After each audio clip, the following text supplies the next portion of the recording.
What's going on, everybody?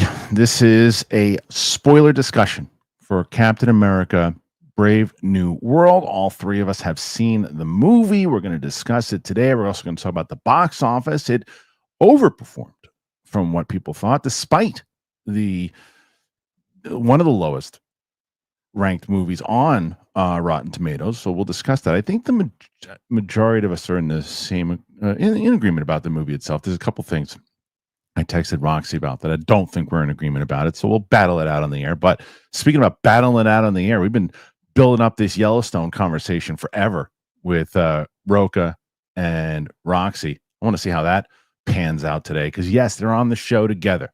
I'm not supposed to be here. That's right. That's my clerk's thing. I am not supposed to be here. It's supposed to be Rocha and Roxy, and I was supposed to be enjoying the Florida weather. That did not happen. So we'll discuss that even as well. And Roxy's going to have her TV picks. So can Roxy win once again, and this time take Rocha with her? That's what we're going to find out on the show. It is the Kristian Harloff Show Monday. Happy President's Day, everybody. Let's get into it. I'm cold. Here we go.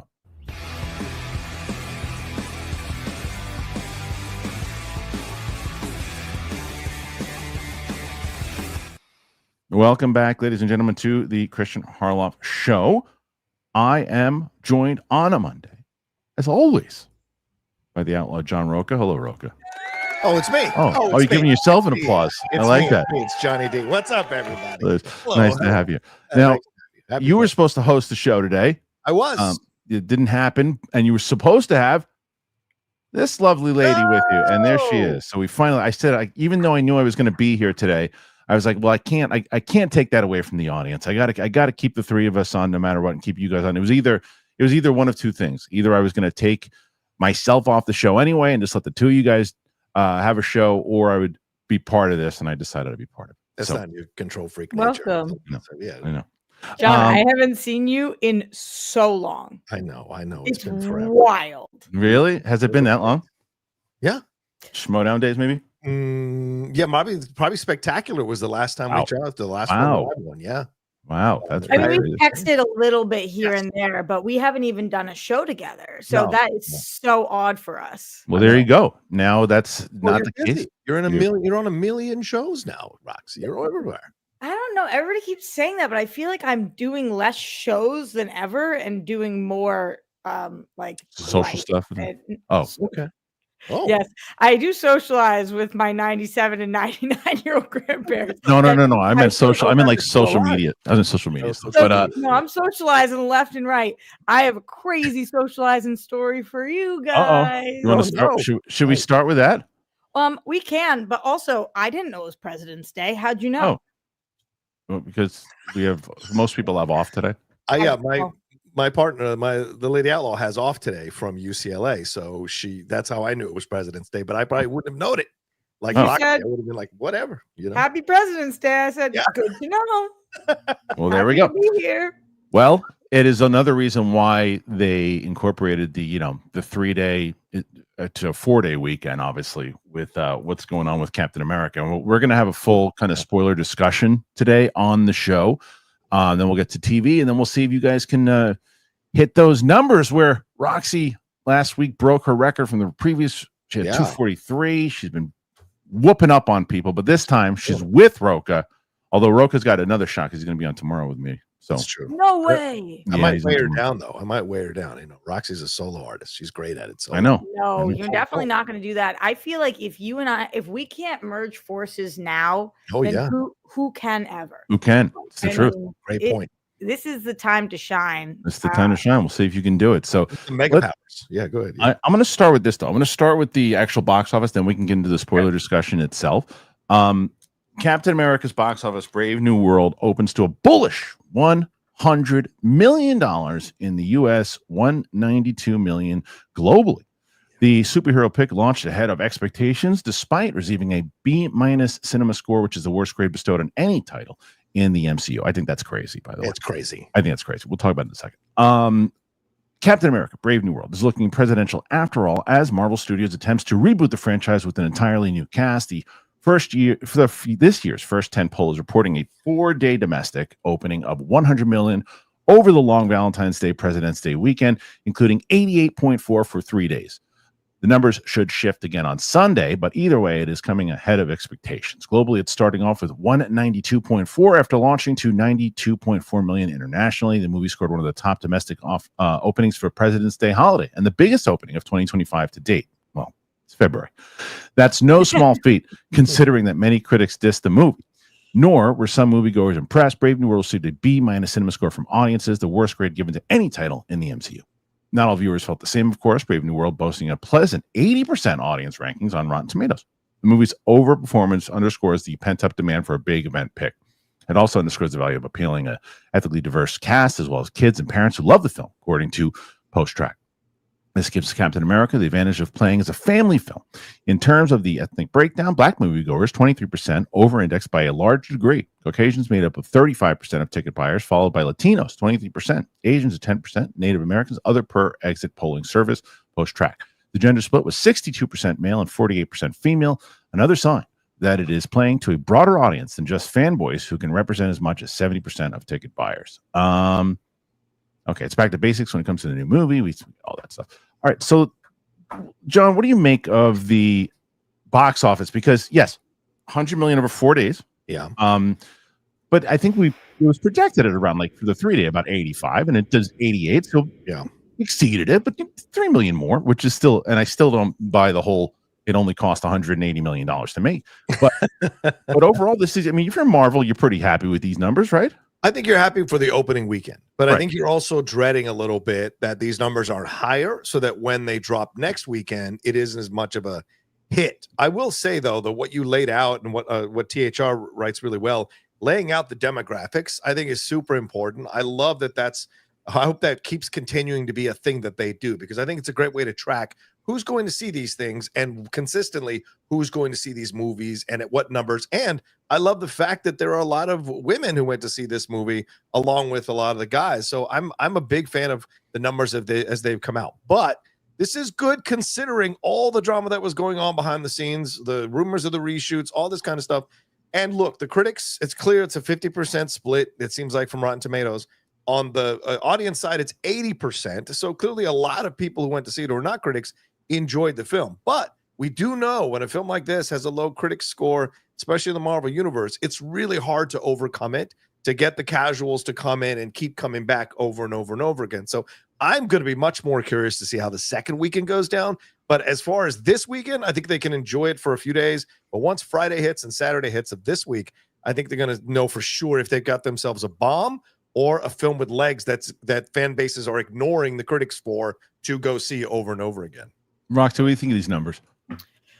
First of all, I think it's important to know that I've been using the word bullish wrong for my entire life and just had to Google it because I thought that word meant shy. So how many sentences have I messed that up in? I was like, that title makes no sense. That doesn't make any sense. But now I know. In terms of the actual numbers, I know, Kristian, we were asked last week, do you guys think over or under 80? We both took the over on that. So this isn't shocking to us, of course. But I remember your words were 80, but barely. Yeah. And I know we were talking about for the 3 day as opposed to the 4 day. So it's pretty much exactly what we expected it to do. It's on track. I, like John, am curious what next week's numbers are. For my own personal life, which is how sometimes I try to read the room and gauge things, I know that half my friends who want to see this movie didn't go see it this weekend because it was Valentine's Day. So I am wondering if it actually will perform well next weekend. It is possible because of that audience score being so high and because of people having more of an understanding of Rotten Tomatoes now. When people see that 50% critic score, they know that means that half the critics liked it. So I think that might get people to go to the theaters. But if it bombs this weekend, that's the big trouble. Well, here's the problem with it, though. I think that the second weekend should be okay for it. It's the third and fourth that are going to start, I think, hurting it, because the second weekend, I think, Roxy, goes into your point of the people who didn't get a chance to see it yet will go see it in the second weekend. Right. The third weekend and fourth weekend usually are repeat viewings, right? Yes. I don't think this movie is a repeat viewing movie. And even with the Rotten Tomatoes stuff, as you guys said beforehand too, which is, I still think that's why Rotten Tomatoes is just such a hard thing to gauge. I always reiterate this to people that, if 100 people, because for me, here's an example for me. Out of 5, I thought this movie was fine, and I thought it was just like a movie that I enjoyed watching for what it was. It was to me an episode of Falcon and Winter Soldier. Enjoyed watching it, but I didn't get it to 3, which is a fresh. I got it to 2.9 out of 5. Oh wow. So everybody, if every single critic felt the same way I did, like, yeah, it was a fine telling, and they thought it was a 2.9, it would have a 0% on Rotten Tomatoes. Now, with that, you look at it and you go, oh, that means everybody thought it was terrible. I didn't. And as I said to you, John, as I was reading this, I think The Marvels is way more atrocious than this movie. Yeah. I think Love and Thunder is way more atrocious than this. Eternals is worse than see, I like the Eternals, but I still, but this movie too, there's a lot, and we'll get into it that is wrong with it, but I thought there was a lot that was right with it. Yeah. And I think that people were definitely being a little bit more unfair to this movie in general with it's not edited very well, and there's you can tell how messy it is, but I think he's really good in it. But I don't think it's a repeat viewing movie. So that's where I think it's going to get hurt in week 3. But if it can deliver on week 2 and not have that big of a drop off, it still could do decent for them. Well, I gotta say, I know 3 or 4 people who've gone to see the movie multiple times already this week. Okay. So in our circle? Yeah. Well, no, a couple of them of my patrons, because we had a meeting last night, hang out last night. Okay. They told me they'd already seen it twice this weekend. Okay. Right. And so they're into it, right? And I think there are a certain section of fans who are really enjoying this movie. Like, I can't wait to go back and see it again. I enjoyed myself. I gave it a 3.5 in my review, and I agree. I think there are issues with the villain, issues with some of the storylines in the middle, and you can tell some of these scenes were tacked on and reshoots and what have you. So those are the negatives. But I thought Anthony Mackie delivered a great performance. I thought Harrison Ford had some really strong emotional moments and beats in the movie, and so that carries the day for me in the film. And I think a lot of people are just enjoying that you're seeing 2 good performers delivering good work in a movie that maybe doesn't 100% work storyline wise, but still enjoyable to see them. I mean, I think that's what's great about it. I think there will be fans who go back as a protest to the critics to go back and see it, because some of these critics have come out with such vitriol. It's scathing. It's really weird. It's weird. Like, are you mad at Marvel? Or are you mad at the movie? Like, make up your mind. Yeah. Have you seen your therapist this week? Because you really need to figure out where your anger is actually at. And so I've been surprised to see the level of anger that this movie has wrought. Like, people were like, they messed my Red Hulk up. Like, what are you guys talking about? So to me, this is where I think it gets a little wonky with some of the reactions, and the fans might react by going back and seeing it over and over again as an FU to these critics. Kristian, if you have better help, place the ad right here. Yeah, right. I know. Not today.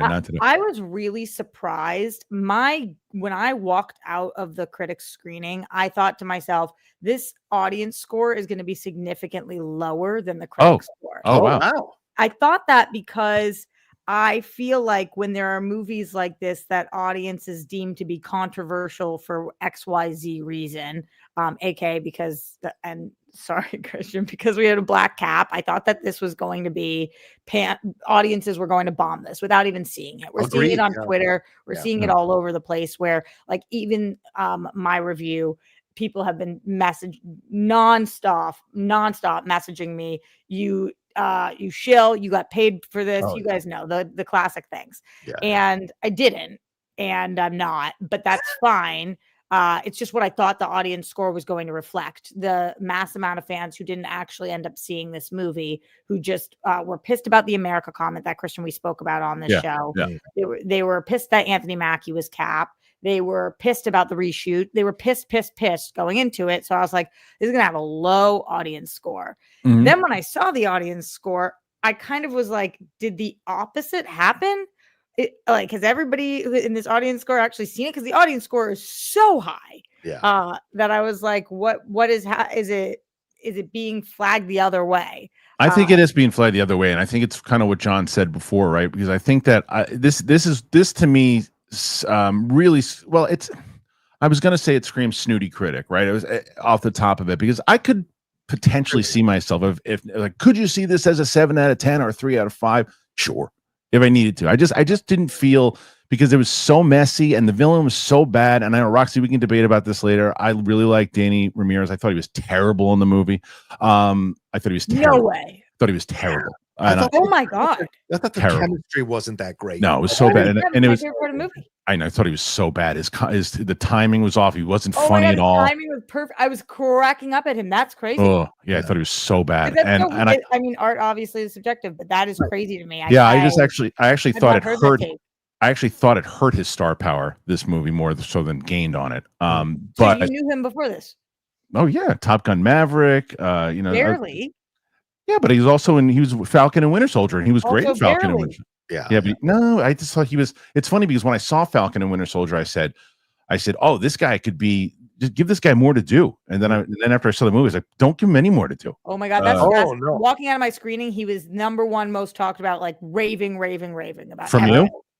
By you? Oh, I've seen the exact opposite on comments. I haven't seen one person other than you say that. Wow, That's we're just reading different internets. Yeah, yeah. Because I just didn't think he was. Because I mean, the one thing when he's, like I said, this is a spoiler discussion, when they're fighting, and he goes punk ass, and I'm like, no one's laughing. I was like, no one's laughing at that. There was no one in my theater. It landed like a wet fart. Wow, that's so different. And your viewing experience can obviously affect how, but yeah, he was just working the room for my theater. Wow. Okay. Well, maybe it was his friends and family. I thought he was fine in the film. I just didn't think their chemistry was as strong as it was in Falcon and Winter Soldier. And I agree with you. I think some of those moments didn't hit, like when he's, oh, nobody's watching. Woo! I thought that was like a lame joke moment after he beats up the guys. And he does the dance. Oh my god, I was obsessed with that. He looks around, he's like, no one's watching. But the Miami conversation, that was an awesome moment. Like I thought that I wanted more of that chemistry and that back and forth and that ball busting. Because which part? Towards the end, he's in the hospital bed. Yeah, I agree with 100%. That's the stuff that worked. Yeah. But like, at what point did he think it was okay to be disrespectful to Isaiah when he walks in there? He's like, and then he realizes who he is, and he's like, "Oh, I didn't mean to. You're just gonna be disrespectful to an older guy? You suck. Get out of here." Disrespectful? Yeah, he was a generation. Kristian is the new generation. You know, you saw it in the Schmodown when the new kids coming in. You know how disrespectful they were. You know how it is. Yeah, I didn't like it. Disrespectful. I just thought he was being kind of like more goofy himself, and then he realized and he straightened up. I didn't really necessarily disrespectful. I didn't really see it, though, to be honest. To be fair to him, to Daniel, it wasn't his acting. The character was obnoxious. The character was obnoxious. I thought he was sexy, like truly attractive. Wow, the writing. I just thought the writing for his character was bad. Anyway, so we can get into more of that, but I just think overall, I think that the movie itself, I'm glad it's 200 million worldwide. It'll wind up cracking probably a little over 4, maybe 500 in its run.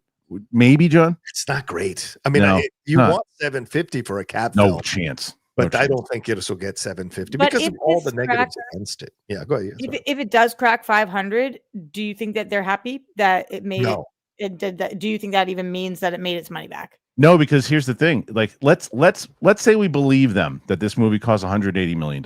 Let's say we believe. Julius keeps saying there were not that many reshoots. I'm like, come on. What happened to the Seth Rollins stuff? I mean, there was a lot of reshoots. The whole ending changed. They brought it. Yeah, they brought in Giancarlo Esposito, who was wasted, by the way, wasted. But you could tell that they didn't really know. They said, hey, we just need to bring Giancarlo Esposito in to do something because we need something because our villain's not great. But either way, if that movie with the marketing costs, let's say $150 million for a Marvel movie, right? And let's say we're looking at close to $450 overall that they need to make. So that's $450 that between $450 and $500 they probably have to make to break even, make a little bit of a profit. Yeah. Okay, so maybe they get lucky and they break even if you believe that none of the reshoots and all that other stuff took place. Do any one of us believe that those reshoots didn't take place and that movie does everybody here believe that cost 180? Are they allowed to lie about that? Well, they can skate around it. Mike Kalinowski brought up a good point. The version you saw in the theater cost $180 million. They could do that. How much is the budget for the movie that came out? It was $180 million. Are they genuinely allowed to do that, Kristian? It depends on. There's ways to skate around it. Is the answer to that question? Depending on you can skate around it by the tune of $100 million. Depends on what. Go ahead, John. Yeah, that's not even what he's saying though, Kristian. This is the actual quote that he gave Brandon Davis there at Phase Hero. He said, "We only did." This is Julius Ona. We only did 1 period of additional photography, which is the same on all of these movies, and it's just part of the filmmaking at this scale. When you think about so many movies that you love, I was mentioning this before, Star Wars, blah, blah, blah, blah. All this is a part of the process. So he's saying they only did one period of additional photography. Now, what may be what he's getting away with is saying period. One period can be nebulous. A 6-month period. Yeah, period of 3 reshoots, but it was that period of additional photography. But so they're skirting around it. It's definitely more than 180 million for this movie. So yeah, I feel that way too with everything we heard going into it. I'm just curious what legally you're allowed to do and say, and not even just legally, but also morally. I guess look at Netflix with their numbers, right? They don't really give you their they own don't numbers. have to. They don't have to. Do you have to get a movie? Do you have to?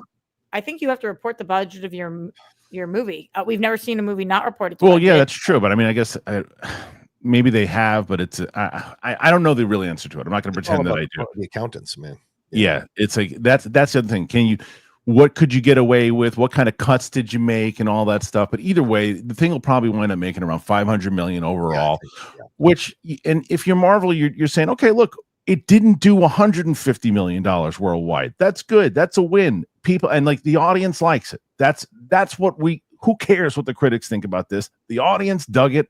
It tells our story.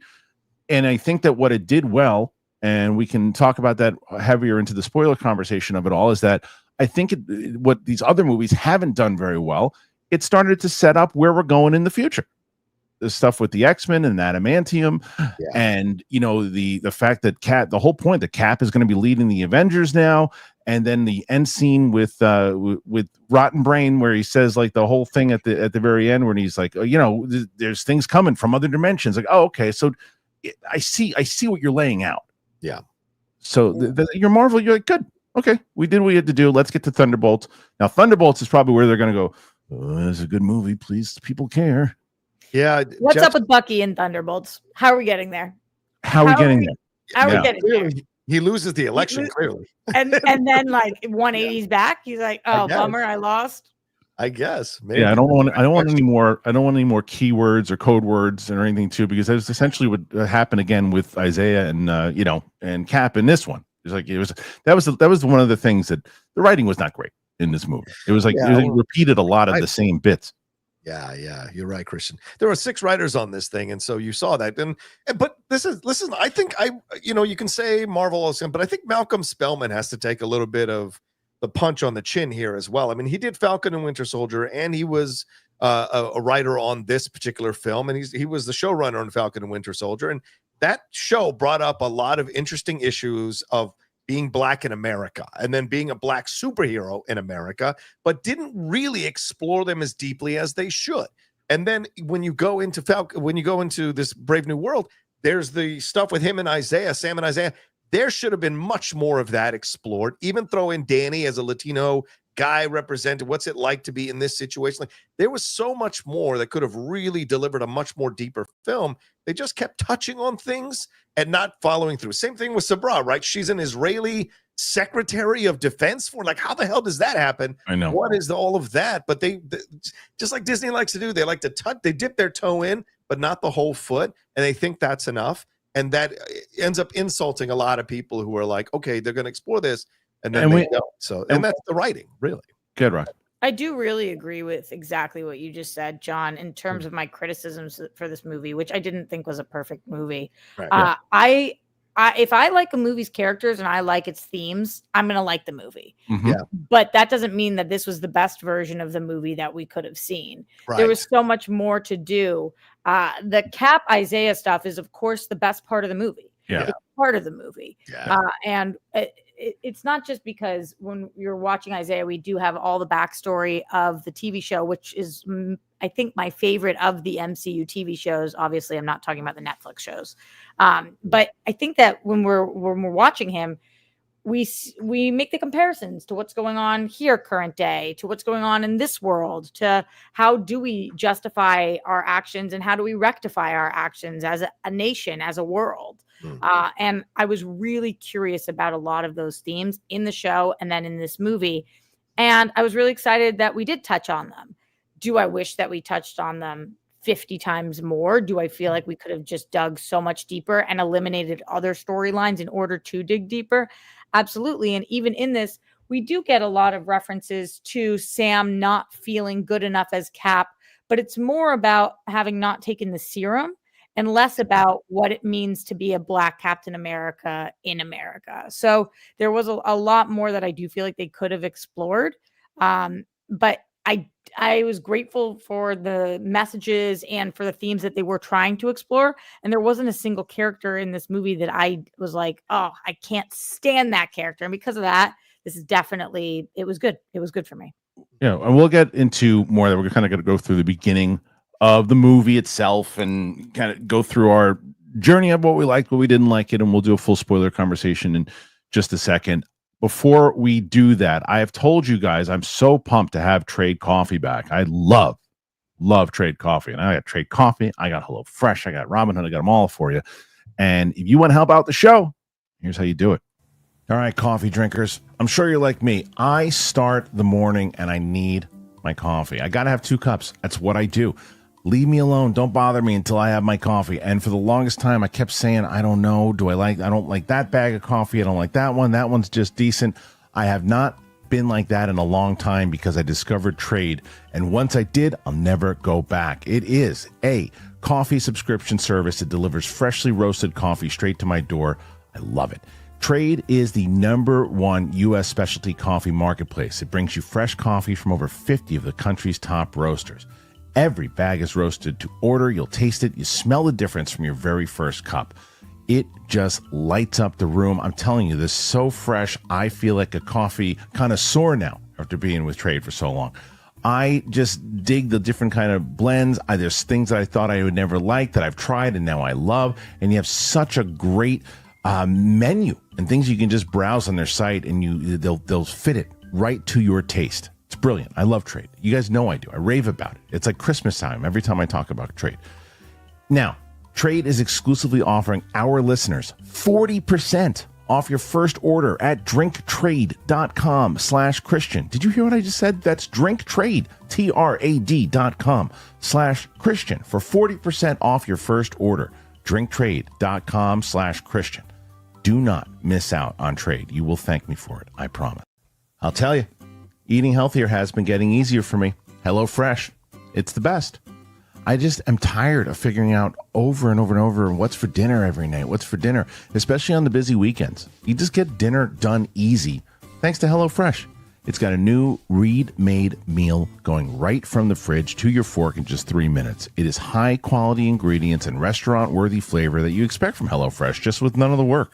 You can save valuable time with fewer trips to the grocery store thanks to the HelloFresh Market. There's over 100 add-on items that you can add to your weekly box, like quick breakfast, packable snacks, beverages, and more.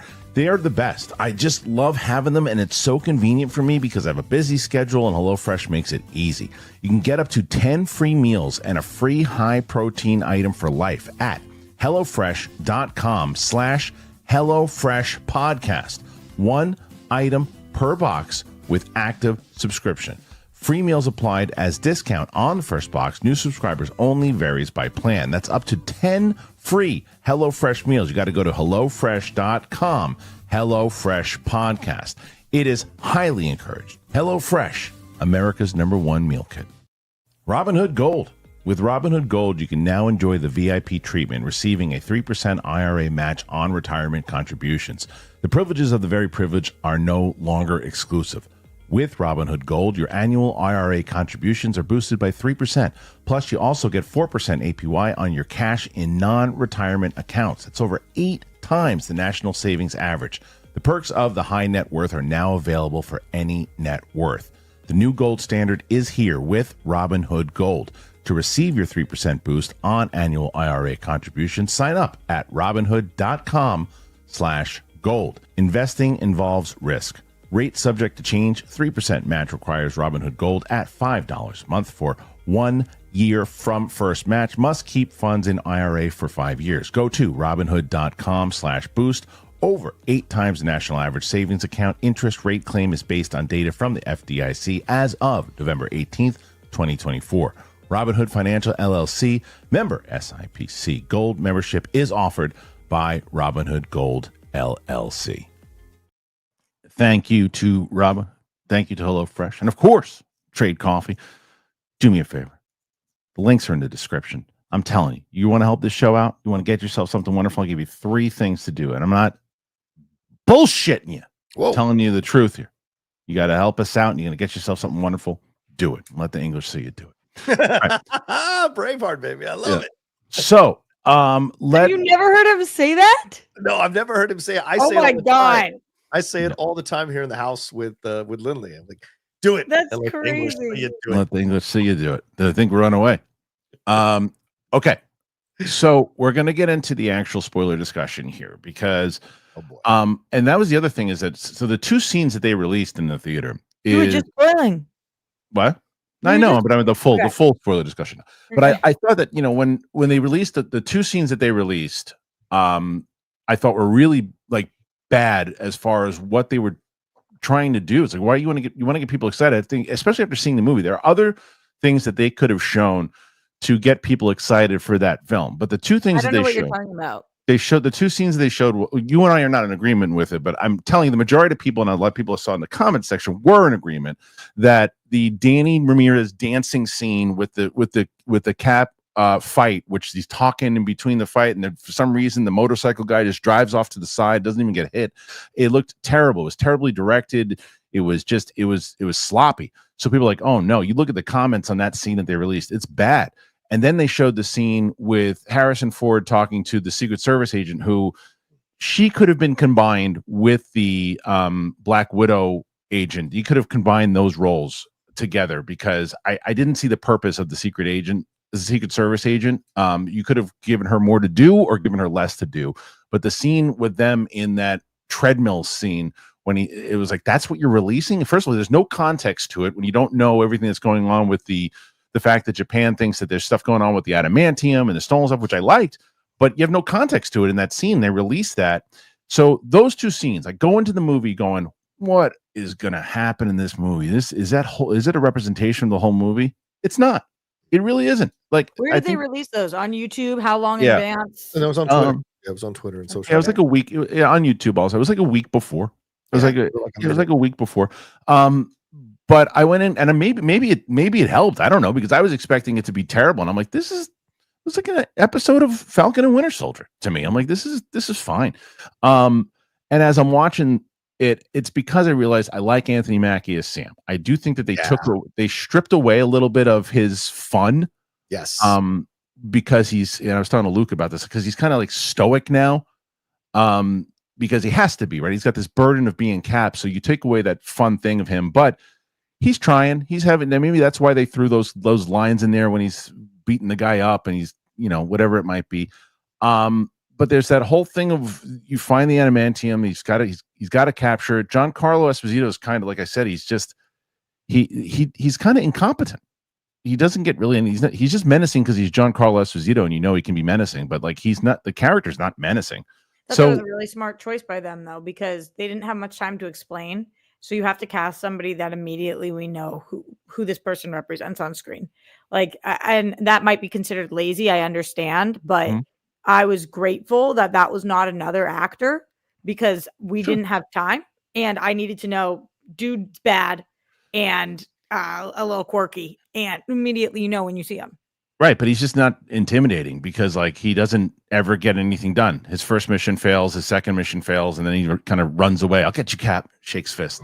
He's supposed. It was substituting in for the Serpent Society, which was who were supposed to be introduced. So they kind of used him to represent that possibility as one person. But I hear you, Rox. You're right. The shortcut, bring in an actor that people already know, and they're willing to dive into his story quicker. Yeah, I have qualms with how they did it, but if you were going to have exactly written the way it was, that's the actor to do it. Because sure. I see what you're saying, because you bring power to the role because you see him, as opposed to like if he was just some, like, almost, look, I liked Tim Blake Nelson, and I think that I'm the only one, maybe speaking for you guys when I shouldn't be, but I'm the only one who really likes the Incredible Hulk movie. Like, I like that movie, and I was okay with this movie. Is more of a sequel to the Incredible Hulk than it is a Captain America sequel. And you have all the things that lend it with Tim Blake Nelson is the villain. Because if you're not a big Incredible Hulk fan, you don't go, oh, that's how they finish up his story now. You kind of go, oh, wait, I haven't seen that. Oh, right. Because I've seen that movie so many times. I knew Banner's blood drips on his head. He starts to get excited about it, and they set up this whole thing with Thunderbolt Ross. He puts him away. He gets pissed off. The motivation just wasn't there, and he just wasn't, to me, he wasn't menacing at all, and he looked goofy with the stupid head popping out. But I didn't think he looked good either. Right. Yeah. But I'll tell you what I think did work, and that is the great William Hurt was so good as Thunderbolt Ross. Yeah. Who better to get than to say for everybody to go, well, all right. It's Harrison Ford. You get him. And I actually think, Roxy, he had the best storyline out of the entire thing, because I think that his storyline represented what the movie is ultimately about. It's like people can change. People can, are trying to, no matter what. Cap was going through this. Everybody's going through this thing of like, can I be more than I actually think that I am? And that's exactly what Ross is going through. He's like, he's done all these terrible things, and he can't get out of his own way. It's like, you have an opportunity. Say what's going on with Isaiah. Just say it, and you can do this. And instead, he doesn't. He reverts back to the old Ross. But how do you think he was handled, Rox, overall, the Thunderbolt Ross character? I think you guys both know I'm obsessed with Harrison Ford, and especially in recent years. Honestly, I just think between his 1923 and his shrinking, I just think what he's doing at this stage in his career is just like, wow, chef's kiss, incredible. So I was really excited to see him. I totally get what you're saying, and thematically, and I know I keep talking about the themes of this movie, but I think it does introduce a lot of big themes. I love by the time we get to the end when he takes responsibility for what he did, and when not only does he take responsibility for what he did, but Cap is like, I'm cool with you relatively because you did do that, and that does mean something. It does mean something when you mess up to say I did that, and to take ownership and to step down from the position that you were in, and to not make the world deal with the ramifications of your actions, but to say, I'll just remove myself from the situation so you guys don't have to further deal with the mistakes that I've made. So I thought that was really well done. And I thought they did a great job with that. But I think that it was a little bit too little too late with some of his stuff. Sure. Like, we did really, the pacing on his character was kind of odd, to the point where like you are 3/4 of the way through the movie and you're like, so what's up with this guy? Like, where are we going with him? And how are we going to get there? And I understand why, and especially because of what I believe the reshoots to be, that this was more piecemeal together. But yeah, I just think that he lost in the beginning. I was kind of like, we're spending a lot of time with somebody that we know where this is going to go. Why are we trying to like kind of fool the audience with this? Yes. I mean, I liked what they did also with the Red Hulk stuff, because I was worried about it because they were promoting. I still think they over promoted the Red Hulk. I mean, that much is like every poster you see, everything you see. But I said to myself, because there was those rumors, John, and reports that, okay, he's not in it that much. Right. But the way that they built towards it, and then when you finally got it, it wasn't like 3 minutes and then he's just gone. It was like he's the complete climax of the movie. And it also, I was also excited to see Rage Hulk again. And so when that popped in there, I said, I like the way they led to this. I don't think I would have wanted him, Red Hulk, in more of this because of the storyline that they gave me. But I don't know, how did you feel about it? Yeah, I mean, I liked, as I said earlier, Harrison Ford's performance here in terms of the emotion and the strength of what he delivered was very believable. Sometimes people forget, like, they're so caught up in the Han Solo and Indiana Jones thing. This guy's an actor. He is a legitimate actor. And when he gets the chance to show emotion and go to those quivering places in the back of his throat, conveying real emotion, he is so magnetic as any scene in Star Wars or Indiana Jones. He's very magnetic in that way. And I love that. I'm with Roxy. I love this old renaissance of Harrison Ford now with the work he's done. Even though people didn't like that last Indiana Jones film, for the most part, I liked him in it. And I enjoyed him. 1923. I've watched a couple episodes of him. I haven't seen any of Shrinking, but everyone says it's great. And so to me, I love this action. So now you talk about storyline. I agree. I think, and I was talking with a couple of people last night, I think this idea is that I think the idea was that people would come in already having seen the Hulk and know the Hulk so well. You've got to help people. You've got to remind people about this Thunderbolt Ross and the things that he has done, and the loss of Betty. Because if you're going to make Betty a big deal, that's got to be something that we need to know the backstory of, or people who are casuals need to be reminded of the backstory of, so we understand why it's coursing throughout the movie. Because that is a massive deal in the whole comics. Of course, there are issues because of Banner, but there needs to be more. Remember, we don't even know that Mark Ruffalo, like there's not even a connective tissue in our heads that it is Mark Ruffalo. Those of us who've seen the film still think kind of it's Edward Norton and Liv Tyler, not Mark Ruffalo and Liv Tyler. So yeah, they should have done a scene with the two of them, right? Yeah, exactly. Yeah. That's my point. Yeah. There should have been more here, and there should have been more with Liv Tyler, like going back and forth whether she should or not.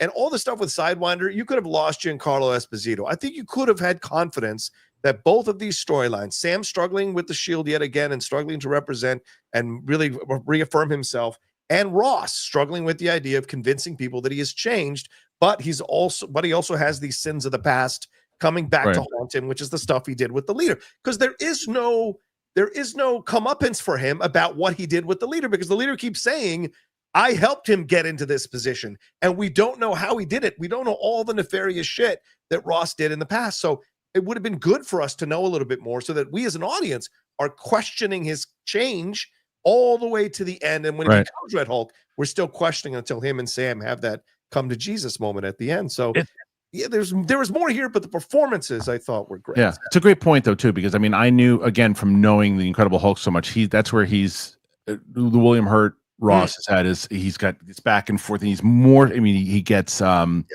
Abomination created, and he gives Tim Roth the super serum and all of that, and he's not a great guy, right? And he does have for a split second the end of that movie where he sides with Bruce and tells them not to shoot at the Green Hulk, and he still, he knows how to benefit his cause to work, right? And there's certain things he says to her in the movie. He's like, the reason you're not arrested is because you're my daughter, and there's these little things, but he softens up, but he's in Civil War. When he's hard ass in Civil War, he's hard ass, and I think in Infinity War when he's talking to Rhodey, you can see him building up on that position. So yeah, the softer, there's just stuff and it's hard when you lose an actor and someone who's replacing them. You have to, as someone, if you're watching it, especially for the people who have been locked in, it's hard for us to go, oh right, he's okay. We can accept that because we know the things that Ross has done. For people who have never seen, I saw with a friend who's casual Marvel, knows well enough, and goes, oh, is he playing somebody else? Did something else happen to the other? Yes, was it William Hurt? He's like, oh, because he passed. Oh, right. And he's trying to remember the William Hurt stuff. He didn't remember it as much. But either way, as I mentioned earlier, I think what they did well was the setup. I liked the adamantium stuff. They're really saying this is a big setup for the X-Men. This is a big setup for Avengers. It's a setup movie, which I think it needed to be, because the other movies that they've had has not been good setup movies.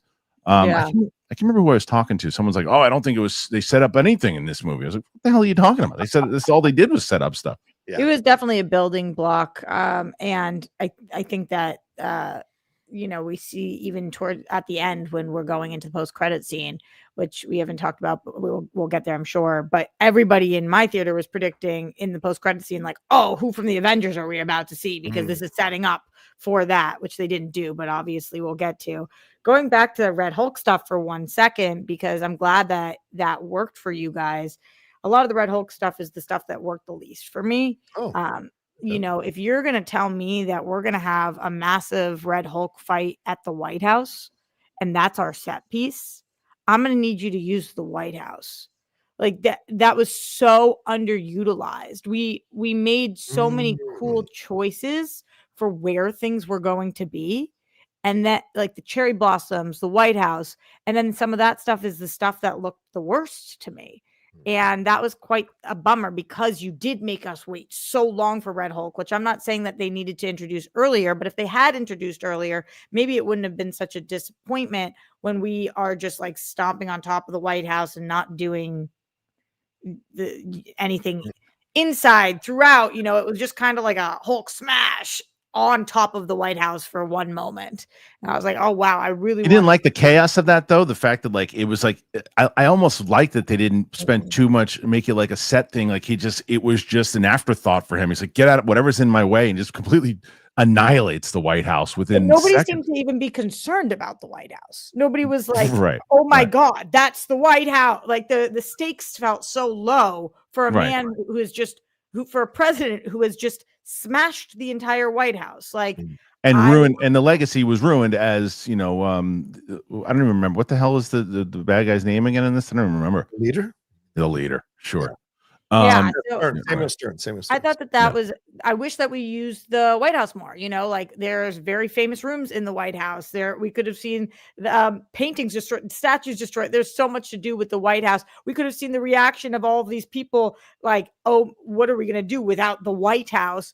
But it just kind of was like something written down in a script, like smashes the White House. Oh, good enough. When it is such a cool concept, I just think we could have done so much more. And then the scene that looked the worst to me in the entire movie was the cherry blossom scene, where we've got that final fight and that the helicopter plane is going low and it looks like a smudge on the screen. I almost never complain about CGI. I didn't complain about Sonic's initial design. I don't ever like things just look good to me. I never am looking at a screen and I'm like, that looks horrible. I'm like, if I couldn't make it, then I can't talk. I thought that cherry blossom scene looked so egregiously bad. It was so distracting. Wow. Okay. I don't disagree with the look of the cherry blossom. Also, the scene with him and Bucky. Those definitely felt like. Well, that scene was thrown in there out of nowhere. Yeah, that just There's a great standalone scene. Both of those felt like tacked on scenes. Yeah, it's like, hey, we need somebody to him to go, oh yeah, and then they like just throw Bucky in there, like, oh, it's Bucky, woo. And it was just like it was just kind of thrown in there, like they didn't really. If you that's another one in the same way that if you didn't watch WandaVision and you saw Doctor Strange Multiverse of Madness, you're scratching your head. If you don't watch Falcon and Winter Soldier, you do not have the attachment to Isaiah at all. 100%. At all, because the bulk of his emotion is learning what he went through and how he was screwed over. And in this, you kind of get that a little bit, but not really. You don't get it the same way that you do in the show. And then, the Bucky stuff is like, well, how did he's a senator now? What? I would have, and I don't normally advocate for this, but I would have removed Sidewinder and added Bucky a little bit more to the him and Sam having conversations, him calling Sam or him showing up, things of that nature, because that gives Sam a little more humanity. Because you're right, the way he was presented, this is a different Sam. This is a Sam that's much more mature, much more foundational. He understands what he has to represent. He's much more clear about it, but he's still going to have moments, just like Steve Rogers' Cap did, questioning the situation, questioning where he belongs, questioning if he should be following the president. And those could have been some interesting moments with him and Bucky, and even throw in Danny, like even throw in him into the mix and have the three of them having a conversation about like over beers or something. Yes, I agree with that. I think that the Bucky Sam dynamic is one of the strongest dynamics. Yes, in the movie. agreed. So short, and there is a meta aspect of all of this where we do want to see Marvel and Disney supporting their choice to make Sam Cap. And by putting Bucky in more of the movie, it feels like support. It feels like the Avengers and the people are supporting their decision with what they made. It did feel a little bit like he was on an island in this movie. And I do think that what you referenced earlier, Kristian, this is a builder movie. Maybe that is the purpose. Maybe that's the point. He's supposed to feel more like an island. He's supposed to feel more like where do we go from here? How do I become this leader? We didn't get quite to the place that I hoped by the end of the movie. You know, we do have that funny line where he's like, Bucky was wrong. I should have taken the serum. When I thought the arc was going to be like, I don't need it. He was like, oh no, screw this. I want it. But I definitely think that I want to see the support from the back end of things towards the choices they've made. Yeah, it's so funny because that the mission or the message, I should say, is lost on me because when he's fighting the Red Hulk, I say the same thing. I'm like, give this guy the serum. He needs. I understand what you're trying to do. I understand. I get it. I understand that you're trying to show me that he can be Cap without this. I think that actually downplays what Steve Rogers was all about, because Steve Rogers had a heart of gold and everything else too, and wasn't able to do it. And then he took the serum because he was a good guy, and the doctor told him it makes greater. You know, Sam is great. All the information. He didn't have everything that Sam has. But Sam is great. Sam is great. He's a great person. You give him the serum, it will it makes great. Make them great. I don't disagree. I don't disagree that he should take the serum. I just think that they painted a picture for us. That was the lesson of this movie is you are good enough. And then he's like, no, that's what I'm saying. The message was lost on me. I got the message, but it was lost. Well, maybe there's a fix there with one final scene with him and Isaiah, because I think the reason one of the reasons he doesn't want to take the serum, and because people know this within the Black community, America has historically, in terms of, has tested on the Black community things of this nature, which was alluded to in Falcon and Winter Soldier with Isaiah. So I think there's a conversation to be had where Isaiah lets go of his fears of Sam serving government and being a Black Captain America, and Sam and them have a conversation about the serum. And then Sam maybe says, okay, maybe I will take the serum if the opportunity arises again, because we've kind of put those issues to bed with Carl's blessing, you know?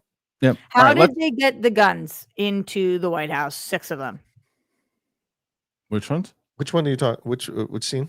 Okay, we go into the White House and we end up the flashes of light, the musical cue. 6 people end up shooting in the assassination attempt. In the assassination attempt, 6 people end up attempting to shoot the president. Or you guys know. Yeah. How do we get the guns in there?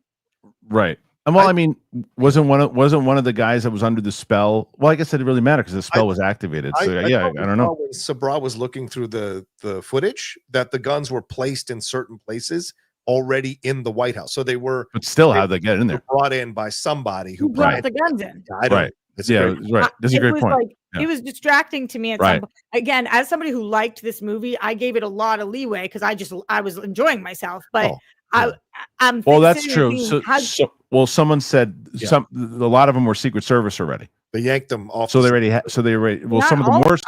What about our mate Isaiah? Isaiah wasn't. I don't know where he.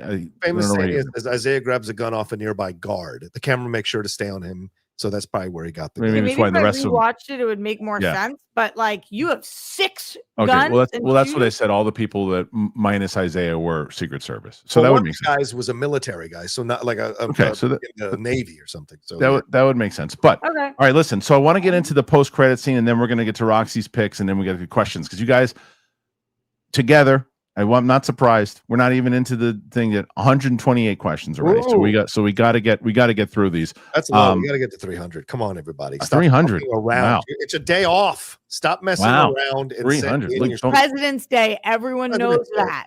All right, listen to me. Let's get to the post-credit scene. As Roxy mentioned, they're gonna it's essentially the leader telling them, you have no idea. I can see all these probabilities. I see all these things. I see everything that's happening. And he essentially sets up the next 2 Avengers movies. So what did you make of this scene, John? I know. I liked the movie, but that scene was a wet fart to me because because listen, people have to be smart. And I know people are going to get mad at me and I don't give a fuck, but like you got to know how to get a good villain. And why would you bring back the old issues with Marvel by having Tim Blake Nelson, who doesn't scare a fly, as the villain as the leader? The way you write him, like he's great in Old Henry as Billy. For those of you who've seen it, it's a great reveal of who he is in the movie. But like in this movie, there was none of that menace, none of that real threat. So when he gets the post-credit scene, it's kind of like, oh, okay, so he's been looking at the probabilities and look what's coming. You're not ready for what's coming. These people are coming. And so it wasn't quite as powerful as I was hoping that that post-credit scene would be, because your villain wasn't set up to be very strong in the movie. So to me, it undercut what that scene was supposed to be about. And I think if you'd written a villain much more strongly throughout the movie, then that would have had much more menace and threat and would have gotten fanboys and fangirls super excited about what's coming next for Marvel. So, Roxy, what'd you think? Bummer, man. Yeah. I mean, there was not a person in the theater who was excited about this post-credit scene. It was like legitimately, we get to the credits, everyone is like, who are you thinking? Who are you thinking? Like, is there any way we see Spidey? Who are you guys thinking? And then for it to just be a continuation. And only one, by the way. Only one scene. Yeah. And only one, not a mid and post. It was just so lackluster. I feel like actually a good post-credit scene can make a lot of people leave a movie and have the movie go from like meh to good. Yeah. And if they had really nailed this post-credit scene and showed this is a builder movie, let's get people excited about what the future of the Avengers could look like. Like, even if it was just Bucky that they brought back, Right. just anything that made people be like, hell yeah, let's go. This was like, oh, by the way, P.S. they're coming. We know. Right. We know. Right. Yeah. The movie announcements. So we know. Right. Another way to save it, they had broken into his office and found all his material on the computer. Danny had all the material, right? They could have found, hey, Cap, you got to see this. And then they show all the stuff that might be coming from his calculations. Like there might be other stuff coming, maybe even the multiverse bridge that we saw in Fantastic Four in the trailer. You could have had that as one of the designs on the program or on the documents on the program or something. There's a better way to have set that up without even using the leader as a post-credit scene. But yeah. Well, there you go. That's the well, I'm sure we'll talk about it more because you guys have a bunch of questions about it in the super chats and everything too. We're going to get to those in just a moment. Before we do, Roxy has some TV picks for us. Hey, Roxy. Oh my God, Kristian. Best week in television in so long. All right, well, let's start with this one. Yellow Jackets returned with 2 episodes for season 3, and both episodes are great. This show is it's an unbelievable show. I'm not sure where we're going this season because we're bridging the gap between watching people from the past and their present, and we're running out of like who's alive and who's dead, who makes it out and who doesn't. And so now we're kind of seeing more how it affects their lives. And we're seeing more how they actually probably got out of the situation that they were in.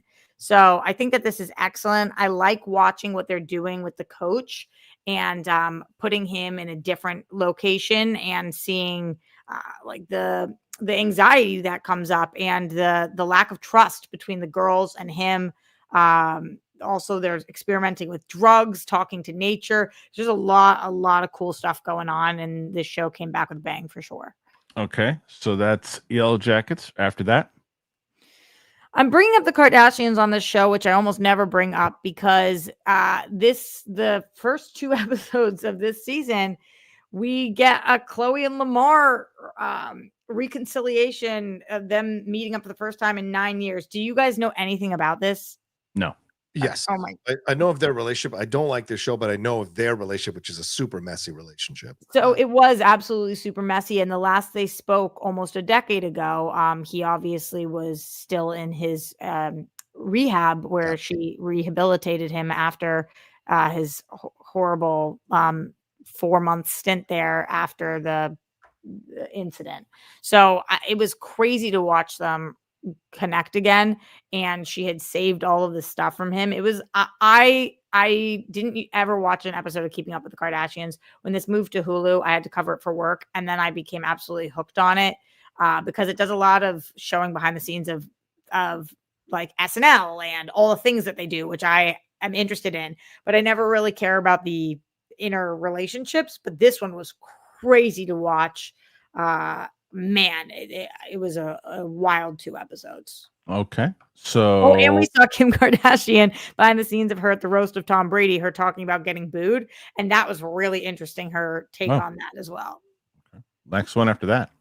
Love is Blind, a good Valentine's Day drop. See, listen, I liked Captain America, but to be on Valentine's Day and to give me no love, I had to go home and watch Love is Blind. And we got, I think it was like 6 episodes. This show is unmatched when it comes to dating reality shows. It is the number one. It is so good. But it seems like there's a lot of weirdos this season, and I'm kind of nervous that I don't know if any of them are going to get married. I'll keep you guys posted next week. Okay. So can I chime in on this? Can I chime in on this real quick? Watching? I love Love is Blind. I'm a mad addict of Love is Blind. I've watched the Sweden, Mexico, Japan, Spain, and UK. All the American versions. I love it. And UK. You got to watch UK, right? Oh, the UK one. Yes, I watched the UK one as well. I'm a mad addict to this stuff. This has been the wonkiest season because they tried to go with regular people. Yeah. And they're working so hard to try to not be influencers that it's all just smashing into itself. And you're right. I'm a little concerned about who the hell is going to come out of this season. Yeah, it's just kind of weirdo energy. I don't know what to make of it. But we'll see. In Love is Blind, we trust. So this is the thing I'm most excited to talk about this week, and that's saying something because there was Severance. But SNL 50th anniversary. It was a 3-hour episode of the greatest mother effing hits. This was so cool to watch. Other than Bill Hader and Dan Aykroyd not being there, everyone was there. I mean, there was just so many people in that room, from the celebrities to the musical guests to the people that they had hosting throughout, to Steve Martin's opening monologue. And this was just like, if you are now or have ever been a fan of SNL, to the weekend update that they did to Bill Murray, this was so great. I wasn't even necessarily planning on watching this, and then I was scrolling on my phone and I started seeing so many clips on TikTok and Instagram, and I was like, wait, oh my God, I have to watch this entire thing start to finish. It's on Peacock. I can't recommend it enough. Such a great time. Okay, so that's that one. And then after that, we have Cobra Kai dropped its final season. Kristian, are you not caught up yet? No, I'm midway through the second half of the final season. It's perfect. Okay. It ends perfect. I mean, from the final moments to the entire final part of this season, I couldn't have asked for one more thing. I am floored. They stuck the landing in a way that is very difficult to do. It was so good. You have to finish the show out. And then I saw on the finale, on the final carpet, that Mary Mouser and whoever plays Robbie got engaged. Yeah, I saw that. Yeah. We didn't even know they were dating. No, there were rumors, but I'm so excited for them. It's so cute. This show finished in such a great way. So happy that they did that. Okay. And then the final one. Yeah, it's going to be on my list every week. Y'all know it because it's the best show on TV. Another great episode. I have gone deep down the rabbit hole on conspiracy theories on the show. I guess it's not conspiracy theories, just theories. There's so many great ones about the goats. And if you let me have a 4-hour platform, I would tell you all about them. But I love that this is the first show in a long time that's making me, after the show is done, I spend longer researching than I did watching the show. Like, I'll watch for an hour, and then for 3 hours, I'll be watching every single YouTube, TikTok, every single thing, like what's going on and the after scenes. It's just, I'm so engaged. I'm caught up on this. No. And I love it. It's great. I feel the same way. It's like I have that same kind of feeling, like you said, when I was watching Lost. It's like I have that feeling of like, okay, what is happening? How I want them to stick the landing in the same way that you get kind of stressed out, hopefully that Lost was going to stick the landing and do the things and make it all count and not be disappointed when they tell you what the reveals are. So, and the characters are wonderful. I think I'm supposed to be, but I'm starting to get annoyed with one of the actors. But I guess maybe I don't want to spoil it, but I'm now when he comes on the screen, I used to like him, but now he's annoying me. Is it Milchek? No, I love Milchek. Oh, I love Milchek. Who's annoying? What's the dude's name? Who he kind of looks like Ethan Irwin a little bit. He's that guy. Yeah. He's one of the. Who looks like Ethan Irwin? He's the character. An Innie or an Outie? He's an Innie. Let's see, what's his name? An Innie that looks like Ethan Irwin. They're one of our 4 main Innies. Yeah. Zach Cherry. Zach Cherry. Who's that? He's Dylan. Who's he playing? Dylan. And I like him. I like him a lot. I worked with Ethan for years. He looks just like him back in the day. What are you talking about? You never worked with Ethan, so you don't know that old school Ethan. I'm not talking about Samurai. Yes, and I sent it to Naveed. We all agree. But because you worked with him, you can decide what he looks like. Yes, you didn't know him back then. I'm not talking about Samurai Ethan. I'm talking about Ethan. Yeah, remember when he had that samurai bun that he used to do? Love that thing. Anyway, point is, you're getting annoyed with Dylan. Yeah, but I think I'm supposed Yeah, to be. I'm annoyed with Dylan too, Yeah, I man. think I'm supposed to be. Dylan's apology was, Yeah. I understood though, Yeah, yeah, and I would have made the same choices probably that he did. Yeah, not the actor. The actor's great. Zach's great. I think the character's annoying. All right, good TV picks. I like it. But now we got to jump into the questions, guys, because we have only 50. Yeah, do you have another tight out here as always, Roxy? All right. Then we got to start getting through these. Okay. Alberto Porras becomes a YouTube member. Thank you, Alberto. Very, very kind. There was one that I think came in here that let me read this one. It's not going to be on the screen, but Joseph DePina says, "Hello, sir. I'm a huge fan of you and most of your guests. All right, most of you have such a friendship with most of these folks. You have on as guests, co-hosts, and most. Well, thank you, Joseph. Yeah, they're all my pals as much as anything else too. So, Joseph, just say it. Just say my name, bro. He didn't say you. He didn't. Why are you being so sensitive? Stop it. All right. So we have again 2 new members here today. Hey. Beautiful. Next one after that is Murphadurf. Love that. Captain America, Laborious Expedition, better title. Both cameos were a waste. Film. Yeah, I wish Betty could have come in. Yeah, around the Red Hulk area. That would have been helpful, right? Do you think he was busy? What was up with that? My friend, though, I saw it with thought that both her voice and the scene at the end were AI. Yeah, I have friends who thought that definitely was not on set. Yeah, but she showed up to the premiere. I know. Yeah. So I don't know. Maybe they said to her, "Hey, we're going to use your AI. We're going to use AI versions of you. We're going to put your face on there." She's like, "Okay, pay me, but you have to show up to the premiere." Okay. I'm not around, so stick my face on the thing. SAG helped me out with that with the negotiations, so I'll get paid handsomely for it. So do it, and maybe that's what happened. I don't know, but I do think she should be used more for sure. Aaron Carranza, the new Captain America movie was decent, but why did they cast a Hobbit to play a Black Widow? Oh, come on. I'm sorry, but that lady was too small. Love the show. She was. That's the whole point of the Black Widows. What? That makes absolutely no sense. I think yes and no. I don't think he necessarily needed to call her the name he called her, but I think that she wasn't I don't think she's a bad actress. Again, I don't think she was likable in the way that that Black Widow or Scarlett Johansson was inside of that, and I don't think she was believable in kicking ass the way she did. So I understand where he's coming from, but I understand your point, Roxy, where it's like that is the point of the Black Widows in general, but she was changed to be Black Widow because if you all the reports that from Vulture that they didn't want to get, too political and everything too in a political thriller, which doesn't make a lot of sense. So, I don't think that character was the best.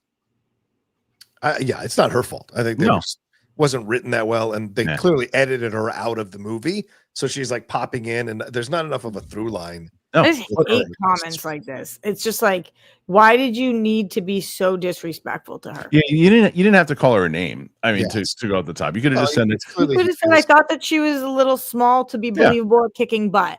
Yes. Okay, right.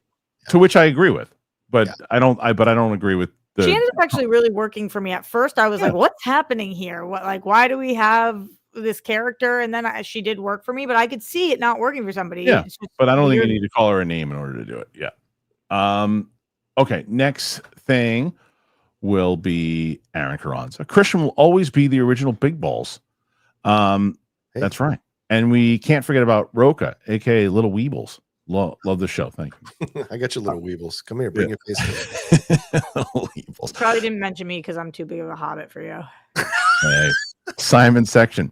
Part 1. Hey guys, John, I did see Captain 4 on 40X, but I didn't get my popcorn wet with the turn on off water button. I guess Trinidadian 40X cinemas are more gangster advanced. And Trinidadian, and I did the more Trinidadian, bro. Trinidadian. And I did enjoy the movie with the dinosaurs. What's the on-off thing? Go ahead, John. When you see 40X, you know what I'm saying? You move around, they pipe in stuff. Yeah, they do stuff. Yeah. What's the on-off water button? Well, whether or not you want to get squirted with water. Yeah. All right, Simon section. Part 2 experience. Even the guy sitting next to me who was leaning on his girlfriend couldn't fall asleep. 7 out of 10 for the film. I think that's kind of like an average number. That's what John gave it. Yeah. There's a set photo of Adam and He-Man getting arrested by cops. Missing your picture already. Oh, I texted this to Kristian immediately. Everybody did. Bobby put in a question too. I wanted to take my head and slam it through my freaking table. It looks so stupid. It's so by the way, he looks great as Adam. Looks great. He looks great. The sword looks fantastic. He's standing there with 2 cops on Earth. Eat shit. It looks so stupid. And I really, really like Travis Knight so much. But man, what a dumb decision this is. This is so stupid. He's been living on Earth for 20 years. Now he's got to go back to Eternia. No. So dumb. It is. Just people just, and I'm so surprised that Mattel signed off on this, because when we were working with them, they wouldn't sign off on anything that distorted like the lore. And this distorts the lore so much. I'm so surprised they signed off on this. Probably just want to get a movie made. Oh, I hated those dumb photos. Yeah, really dumb. Simon section. So let's say this new He-Man movie starts on Earth and goes to space and lands on Eternia. Are the studios trying to have their last Starfighter cake and eat it too? It sounds like it. Still want to see that remake. Yeah, that's what it sounds like. Roxy, did you see these pictures? No, I didn't. But yeah, sorry for your loss. Yeah, that's what it is. It's just it is a loss. And I've been worried about this for you. I have been, because I just know how much it means to you. I was so excited when they announced Travis Knight. I was so excited, and I still think that the movie that he makes could wind up being a decent movie itself. Like in the way that we were just talking about Uncharted. Uncharted is a fine action movie. It's a fine action movie. It's not a good Uncharted movie. It's a fine action movie. I didn't see it. This movie is just going to be a good Travis Knight movie. That happened from what I heard also about Skeletor and what they're going to do to the lore. Skeletor 2, boo, real boo. Darius Rogers, thank you, Darius, became a YouTube member. We got a lot of new members here. Good time to do so. We got some more reactions going up there soon, to unedited ones. Simon section. So apart from the certain CGI shots, fight scenes, dialogue, would you say the timing of the release hurt it despite the reshoots, like Black Widow? So who is there? Taskmaster? Oh, ex-Black Widow. So let's say would the timing of the release hurt it? He's talking about Captain America when it came out. I actually think it was a good release date. I do too. Yeah, I do too. I think it actually helped. I think it. I mean, remember, it's still, if this movie would have cost, let's say this movie was $150 million, and you release it, and it makes the money that it made so far, you're super happy. You're super happy with it. And in a February, I mean, like, it was one of the highest President's Day release weekends of all time. So that's good. There's no competition for it. For 6 weeks at least. So quite a bit. You can run roughshod right now. Day Napper. Remember that scene in Captain America 4 where one of the 8 main characters died? Oh yeah, there was no scene like that. Everyone lives. So upset about this. Yeah, there was no loss in it. In the first sentence, I was like, "What?" Yeah, no, there was no characters in this movie. Yeah, there was no loss. That's a little bullish of you. GoPal. Probably going to hold off on this episode for a while until I get a chance to see Cap 4. But here's some support. Thank you, GoPal. Yeah, totally understand. That's why we were able to do that this week, because we all 3 of us saw it. So, Jamie Rell, Sam's mind state about being Cap should have been shown. Shows take away from the audience who only watch films. Same with Wanda in Multiverse of Madness. Stop doing shows. I'm starting to get on that. I'm starting to get on that bandwagon. I used to be. Yeah, but we're about to do Daredevil Born Again, so maybe be more selective with the shows you do. Maybe. I definitely think that you don't just not do any shows. maybe do one show a year. Yeah, I do agree completely, Jamie. Though it shouldn't be a prerequisite that you have to watch 7 shows in order to understand a movie. As somebody who watches every show, I still don't think that that's right. And don't lie about it too. Like, I love Kevin Feige. But the one time I can say Kevin Feige pissed me off was when we were watching the Multiverse of Madness thing, and people were like, "Do we need to see WandaVision in order to see?" He's like, "Nah, you don't need to see that." What the hell are you talking about? The whole thing. Why does she have kids? Why is she bad? Why does she have this? Of course you have to watch that show. It makes no sense. Don't do that. If you're gonna make it a continuous thing, and be honest with people, listen, you really should watch that show. before you see this movie because he didn't want to hurt his box office. So he said, "Nah, you don't need to see it." That was lame. That was lame. Maybe say that because the writer and Sam essentially did the same show over again in the movie. So did they? They didn't do. They didn't even watch the damn show. They didn't. Because some people they repeated the same story. Right. They said it wasn't finished yet. Some people go, yeah, and like that was my favorite when I say that they go, well, Sam Raimi hadn't. There wasn't a finished version yet, so he couldn't see it. He didn't know there were no scripts. Yeah, people just live in a fantasy and this behind the scenes stuff. Al Rencha, I like Giancarlo, but he was useless and not needed in this movie. Yeah, I think Roke and I are on your page on that one. They should. Yeah, they should not have. I don't disagree. You just think more so. It was if you're going to have anybody in that role, why not give it some? I understand. I understood immediately what was up. Yeah, they should have had him at it all. Just throw in whole Serpent Society. John, do you think part of it was? Do you think Seth Rollins' performance was any good? No, I think they realized that they were shoving too many things into the film, and they didn't feel like they could get it right. Because look, if they didn't get the leader right, what do you imagine the Serpent Society was going to look like? I know. With all those snake apparatuses to them. How silly it was going to look. It's going to look silly, and I think they figured they couldn't get it right. And look, no offense to Seth, but yeah, I don't know. Day Napper for him though, that sucks. Yeah, it sucks. It sucked. Day Napper. With low expectations and a chocolate mushroom square, I enjoyed the movie, and I also think fine is a good enough at this point. Yeah, I mean, it's fine. I saw a bunch of people. Well, the fine isn't going to get me into the movie theater, and it shouldn't. If you really want, I tell people if you want to go to the movie theater to go just see the movie to see where it's going to go, and you leave, and you're okay leaving, going. But if you're looking for, it was amazing, I don't think there's a lot of people that are coming out of this movie saying that. Marvel fans are spoiled. Marvel fans are spoiled now. Like they're like, everything's got to be Endgame, man. And it's like, wow, everything's got to be Black Panther. And it's like, you know what? There are a lot of fine films in every phase of Marvel. Maybe there's less hits now than there were overall in terms of the phase, but it's not like we haven't had fine films throughout Marvel. So, yeah, I'd like to see them get back on track, though. I really would. 5 movies, man. I know. It's not easy. Nathan Drake, let's hear Rocha's thoughts on Beth Dutton. What the hell's that? That's exactly the debate you've been wanting us to have for a year. You never. Okay, yeah. You never looked up Kelly Riley's name. No, I had no idea. That's great. Okay, thank you for reminding me because I would have known. All right, you know what? That's perfect. What do you want me to say? We're not going to change each other's mind. It's so funny, John, because people have been asking for so long, and I'm just like, but he doesn't like her performance, and I do. Yeah. So I mean, we kind of just had that with Danny. Right. You guys didn't like his performance, right? And I did. So, like, what do you say to the other person? I don't see where you're. John thinks she's one of the best characters in all of Yellowstone, right, John?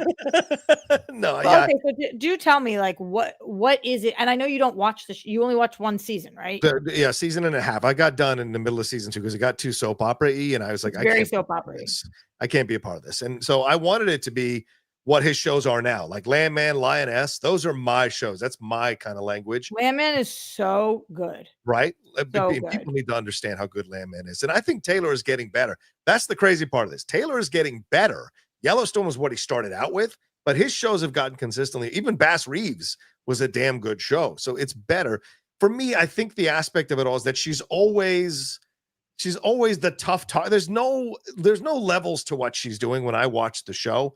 And it's like, I just rewatched that scene where she dresses down the woman who accused the Native American girl of stealing stuff. And she went back in there. She embarrassed her. Like, even that is like, the Native American girl actress plays the scene better than Kelly Riley. I'm just not a Kelly Riley fan when she's playing hard ass because I don't buy it. I have to believe that if you had watched all of the seasons, you would think she's the best, because I don't know anybody who's watched the show who doesn't think, like, not only do I think she is the best actress on the show, and that's including every actor on the show, but I think she is the best actress on television, like, period, hands down. But she always wins. She never loses. I've never been nominated for anything. It's got to be continued. I mean like in the show, the storyline. I was like, wins what? That's what frustrated me about Costner. He was she always loses coming out a on lot. top. We'll continue this. This is part one of the debate. We'll continue it. Mike Joyce, there's some wild theories out there for Severance. Are you worried it will go off the sci-fi deep end? Reddit's gone wild with these theories. I know the theories are insane. The goat stuff is like killing me right now. I'm happy to say that I don't pay attention to any of that crap. No, it's amazing. It's amazing. It makes the show so much better for me. No, I'm not worried that it's going to go off the deep end because I think they really took their time. And I think they know exactly what they're doing. If you guys listen to Dan Erickson, the creator of the show, and like how there was beforehand, they couldn't get on the same page. Then they did get on the same page. If you listen to the afterthoughts, him, Ben Stiller, everybody talking about it, I think they know exactly what they're doing. And if some of the Reddit theories are correct, I think that's amazing. Rafts, you know, watch John. Severance, I've not seen one episode of Severance. So yeah, I know. You would love it. You would love it. I know. Rafts UK Rafton. Hey guys, long time fan here. Zoobly Zoo. Hell yeah, Zoobly Zoo. That was old school. Yeah. Nathan Arredondo. I think Marvel is starting to do a real push for Fantastic Four. I saw it in IMAX this weekend, and the whole IMAX countdown intro was Fantastic Four theme. Thoughts? Yeah, it's going to be their big push. I still say it, and I'm going to stand by it. Fantastic Four, which is not a surprise for anybody, will make the most out of any Marvel movie this year. Thunderbolts will be the best as far as quality. That number will be what, Kristian? Overall, worldwide? Yep. Between 750 and 800. Wow. You don't think it'll hit $1 billion? No. You don't think Fantastic Four it's $1 billion? No. Wow. Okay. I don't. John, you do? I think it's in the cards. If it's in the cards, because I it's think possible. Marvel fans are so starving for a great film that they will go over and over and over again if this is great. And so I think that might push it to $1 billion. But it all depends on how good Superman is too, because remember, they're competing with each other. That's my mindset. Will they elevate like Barbenheimer, or will they sabotage each other? I don't know. I don't even think. I think Superman will get close. I don't think Superman will get $1 billion either. All right. I do. Corn Emperor. You think they'll both make $1 billion? I think Superman will hit $1 billion. I wouldn't be surprised if either one of them hit $1 billion. I just don't. Yeah. I think Superman's going to outperform Fantastic Four, but I think Fantastic Four will do very well. Hi, Cold. I'm Captain. Have a great show. Captain Cold. Yep. Nice. Next one here is Why So Sidious, a nerd podcast. I like that. Hope you're all doing well. Captain 4 was a fun time. Yeah, I agree. Yeah. Crystal coming in. Oh, okay, now I understand. Now, because guess what? We're at 204. That would make a lot of sense because I was wondering if Crystal shows up. We're going to push. We're at 204 right now. My girl. Makes sense. Mike Joyce, since it's President's Day, who's your favorite and least favorite president? Come on, Mike. What are you doing here? Fictional. Okay. Fictional. So I think the end of things before all right. That's fine. My favorite, you know who I'm going to go with? My favorite. Someone you're going to think Harrison Ford from Air Force One, but I'm actually going to go Michael Douglas from American President. It's got to be Jed Bartlett, right? You guys are not West Wing people.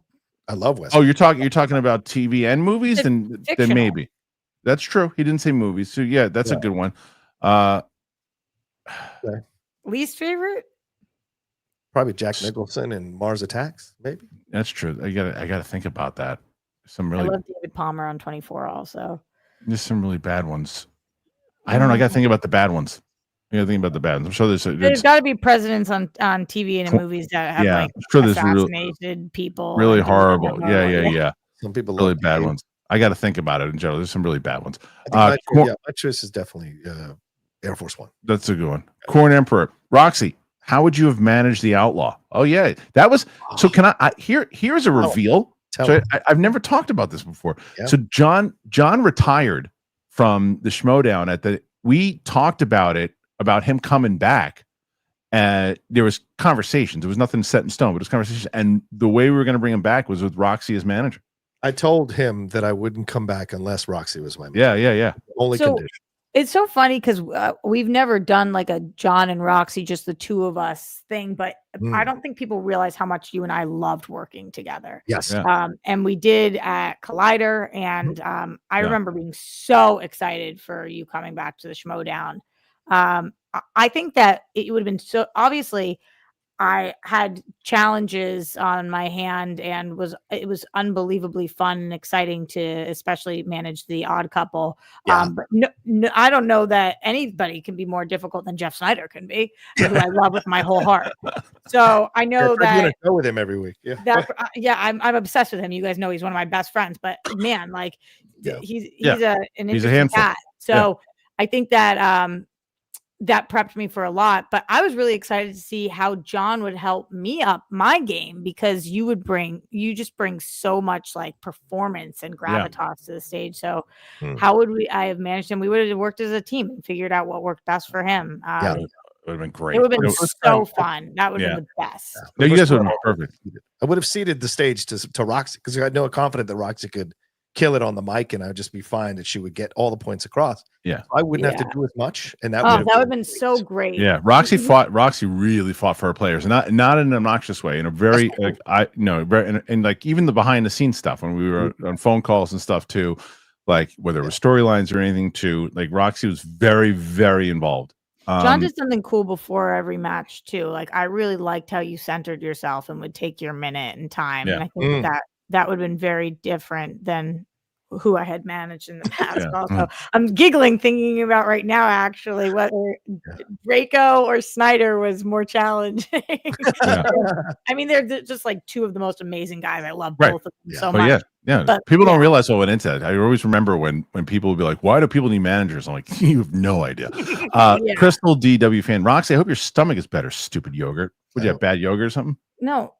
I guess I'm allergic to yogurt. Lactose intolerant or something? I've never tried. I never bought yogurt before, and I've been making smoothies, and everybody told me to try to put yogurt in my smoothie, and then I was up all night sick. Oh God, maybe it's bad yogurt. No, I got it. I don't think so. I think, I'm allergic to cheese, but I'm not allergic to ice cream, so I thought that the yogurt would be fine. You might have just had bad yogurt, Rox. Yeah, maybe.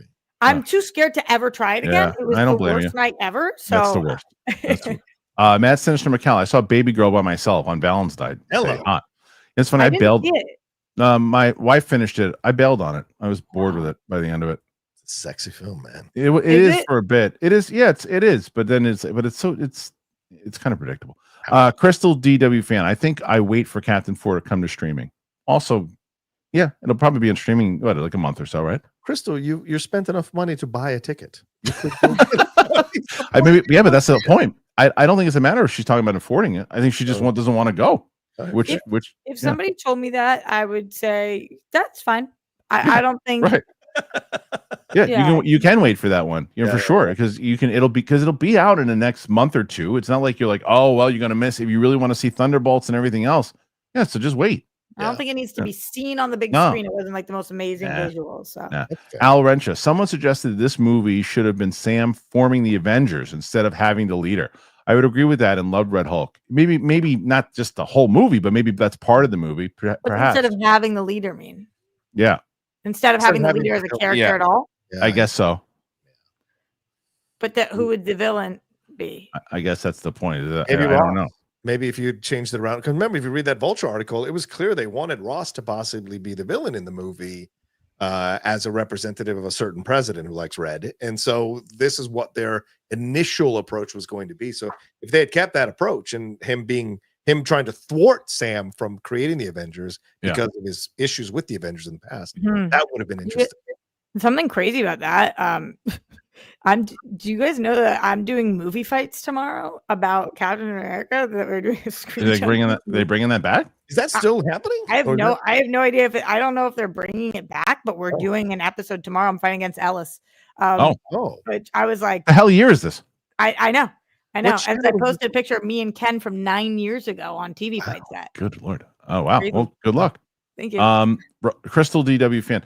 Roxy, learning what bullish means is so stinking cute. I actually still don't fully get it. Can you guys use it in more of a sentence? Bullish is just like a bull, like aggressive. Yes. You're aggressive. You're stubborn. You're like I'm clear. It's usually used in stock markets. Like I'm bullish on this stock. Yeah. Like I believe in this stock. There's no one that can talk me out of it. So it's like bullish on your opinion. I always just thought it meant like I'm a little hesitant about it. Which is the opposite. I don't see why you would go there at all. But Zeus Fleming. I watched twice in the theater already. I really liked it, but I had to watch a second time to see what everybody was complaining about. It's fair. All right. Luke S. Surprised at the BAFTAs with Conclave winning Best Film. Wow. Might be a dark horse at the Oscars. I don't think so. I don't think it has a shot in hell at winning at the Oscars. It's a British award show. They're going to give it the British-led film with fine. So I don't think. I think that Honora has a better shot of being of winning here. That is shocking seeing that come all late. Yeah, Honora has got a good shot because the two I think the two controversies have put it in the front. Yeah, probably. I love that. Do you think Wicked has a better shot than Conclave? Conclave? Yes. At the Oscars, yes. I don't know. But I don't think it has a shot in hell at winning. But you still think Brutalist is going to win, or you now do think Honora is going to win? I still think Brutalist is going to win. But if Honora wins, I'm not going to go, wow. I'm going to be like, okay, that makes sense after everything that's happening. I wouldn't be surprised. I'm just tired of watching all these Oscar pundits jump from movie to movie as if they thought of it first. It's the bandwagoning to protect their brand is just so ugly to watch. I think it's adorable that you watch any of that. Mild-mannered comic nerd.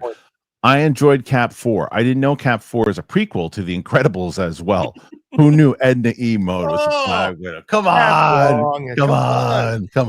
The actress, she overcame kidney cancer at 2 years old. I know. Guys, do your research on this. Be nice. Yeah, be nice. Ralph, please sneak some non-comic book reactions like Inception, Interstellar, or Departed before jumping into X-Men with Sam. Want her to react to other stuff. So the answer to that is probably not. There's a lot of stuff that she's going to be watching, tons of it. But I'm also going to throw Tina and Sadie into the mix. Also, Tina's got Nosferatu coming out this Friday in the break with Endgame, which is right around the corner. Look at that. Hey, look at the emotion. Did you watch Nosferatu yet? It was for me. It was the second time that I had seen it. Yeah, that bird scene has haunted me forever. Yeah. Tina's face during that is. I actually thought about you during that scene. Oh my God. Tina's face is hilarious in that thing. She makes some great faces throughout holy that. So holy. Yeah, but I'll get Sam doing more stuff too. But I gotta have. She's gonna be like the comic book movie one for quite a bit. Zeus Fleming, great point, John. I don't know what the point was, but I'm sure it was. It was great. Yeah, it was good. Big Bang OT4, highly recommend. Nickel Boy, such a great film. Did you finally see it, John? I did. Yeah, and? It's an interesting film in terms of perspective. Yeah, I understand why it was nominated. Artistically, I understand. Jack, the trailers killed the build up to the third act for me. It's fair. Not a super chat, but just because it's proving me right. Shake and Bake 228. Danny Ramirez was terrible. Yes, that just proved you right. What Shake and Bake said. Now we know. Now we approve. All right, fine. Galaxy Geek says everyone who went with me liked him at all or didn't like him at all. Yeah, so we don't know. So that could be for Roxy or for me. Crystal DW fan. Normally don't throw support for a Rocha show, but since Roxy is here, I throw support. I love you, Roxy and Rocha. It's not too shabby. A great show. Thank you. See what I mean? Come on. Appreciate you. Yeah. Corn Emperor. He was a highlight of the movie for me. There you go, Rox. Future. Proved me right. Yeah. Corn proved me right. Thanks for the proof. Kristian is right. Well, who was Roxy? That's how everybody at Starbucks spells my name. What? Oh, yeah. Zeus Fleming. My girlfriend and I both love Ramirez. He got the majorities of the laughs at the theater we were at. Prove me right. Whatever. I win. All right. Crystal throwing in some more support there. Big Bang OT4. What are your top 3 favorite films? That's always so hard for me to say. I'm not going to say the top 3 favorite, but what I'll say is I'll just think of the 3 that come to mind. I'll think of 3 movies that come to mind is what I always say for this. And the 3 that come to mind right away: Empire Strikes Back, Braveheart, Eternal Sunshine of the Spotless Mind. Those are the 3 that come to mind. Cool. Good Will Hunting, Princess Bride, Role Models. Great. I'm not giving you that for $2, but you'll get Citizen Kane. How dare you? I know. Go ahead. What a dumbass. I don't even know what a dumbass is, but that's you. You saying dumb bass? I said a dumb bass. He hangs me on the wall and I sing for him. Good bass. Go ahead. Dumb bass. It's like Big Puss in The Sopranos. How dare you? Jack, next Avengers film coming too soon? Who leads them right now? Well, I mean, it looks like Sam's going to lead them. It's going to be curious because the guy who wanted them to lead them is now in jail at the raft. So will he listen to him? And who's the vice president, for God's sake? Where was he in the movie? You make a great point. That's something that you're right. That they supported his whole treaty with Japan thing, right? So are they gonna also support the initiative to have Sam lead the Avengers? I assume that the answer would be what yes. Do you mean next Avengers coming too soon though? Well, meaning that there's not enough build up to it, and it starts shooting to the movie or to them forming. Both, I think. Yeah. Both. Yeah. Crystal says, I don't believe the movie costs only $180. I don't think anyone here does either. Yeah. Okay. Next one after that. Thank you, Crystal. Yeah, Coming in hot here today. Larry Kordowitz. I saw Cap 4 and thought it was decent, but it was flawed. Good acting, action, CGI, but weird pacing and obvious story issues. Still decent overall. I feel like I just wrote that. Yeah. I feel like I wrote that. Yeah. Same. Yeah. 100%. People are like, why did you like it? I'm like, because I did, but it's Right. obviously has issues. Yeah. Exactly. I left going, yeah, it wasn't terrible. I don't mind. I left the Marvels going, ugh, I need to go home. Same thing with Thor, Love and Thunder. I was like, ugh. I feel like I'm going to do that when I rewatch Quantumania, which I've only seen once. I didn't mind it when I saw it because I was like, oh, it was a science fiction film. They did something different, but I knew people weren't going to dig that movie. I'm kind of not looking forward to watching that one again. So I think those I are probably like that one. I liked it when I saw it. So I'm curious. Yeah, but I haven't seen it since. I haven't seen it since. So I want to go see how I feel when Sam and I do the reaction to it. Al Rencha, T'Challa should be the leader of the Avengers, and that has snowballed. Sam wouldn't be asked to form the team as T'Challa versus Adamantium would be interesting. Yeah, but he's got it. Even when T'Challa, if the character had not passed, he's his responsibility is Wakanda, not the Avengers. You're not going to bring someone new in to be T'Challa and to lead the Avengers. That there's definitely not enough time for that. Yeah. Sam was so much more involved with the Avengers. Sam was put after Civil War. Sam was put in the Avengers. Yeah. I don't think that Al is suggesting that they would recast T'Challa. I think Al's just saying that in general, it's a bummer. It would have been T'Challa, which we agree or disagree with, but I think he's just saying, and then that wasn't able to happen. I think the character of T'Challa's responsibilities are Wakanda, not to the Avengers. Bobby Jackson, the three of you together is my perfect version of the show. Thank you, Bobby. More of this, Bobby's please. So great, always. Bobby's one of my favorite human beings on the planet. Positive person. He's such a good dude. I don't know. We could do this more for sure. I mean, we just got to figure out maybe what we can do is sometimes maybe even if because Roxy's usually on the Tuesday show, it's hard schedule wise, but John's schedule's a little more flexible. So maybe we'll John can do 2 shows in a week and we'll put him on the Tuesday show. Yeah. Miguel Zan. Cap 4 made me realize that I miss having a Rage Hulk in Marvel movies. That's exactly what I said. Over under 30% we get Hulk movie in 5 years to bookend Mark Ruffalo's stint. Go ahead, John. Yeah, Jeff said this I think he said this on the hot mic, that the rumors are that Marvel is wanting to bring back the angrier Hulk because they sense that people are sick of Professor Hulk and they want Hulk to go back to being Hulk smash. So I think that's going to be the point when we get into World War Hulk and all of that stuff, that they're going to bring back the angrier Hulk overall, and maybe weave in Red Hulk at some point when Ross gets out of the raft. We'll see. Yeah, I hope so. 5 years is just kind of short. Yeah, I would say under because of the 5 years. Yeah. Under. Yeah. He'll be ready by Secret Wars. He'll be Rage Hulk again by Secret Wars for sure. Oh, John, you might be right. Maybe you can hit that 300. You're 236 right now. You might break the record together. Rolling. Kyle Wilson. This is like the 4th week in a row Roxy's been over 200. Kyle Wilson. I enjoyed Cap 4 just fine, but I hated that they changed the MCU title card and theme. What say you all? I didn't even pay attention to that, but everybody brought that to my attention.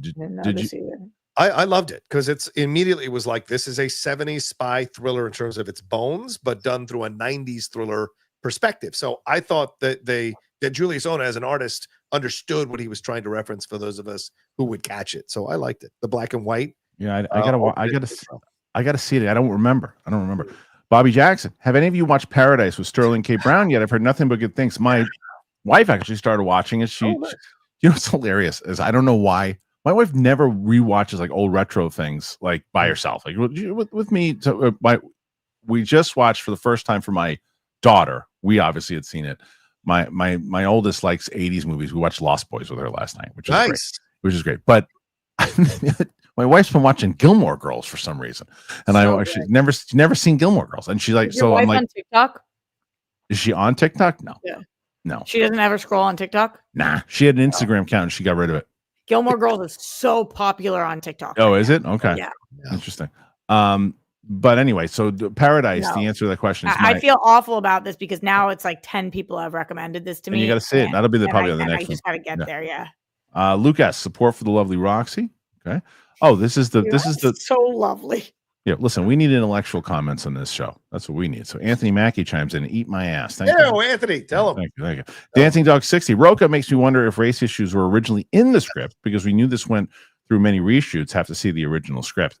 Just read that Vulture article. It tells you exactly what they were going to do with it. Yeah. And they had an idea that it was going to be a commentary on, because they thought a certain somebody was going to win that election. And when they didn't, they made adjustments. And so when it looked like she wasn't going to do it, then they made adjustments. And I think that's what you see here in a mishmash approach. You think that in November they were making adjustments on this? No, I think they've done reshoots throughout this whole situation. Look, Tom Hooper, I think the director, Tom Hopper, whatever his name is, he was still editing Cats when it came out that weekend. So you just never know with these situations. I'm pretty sure they did the press screening and then he edited it after the press screening. After the press screening, yes. So you just never know what Jellicle.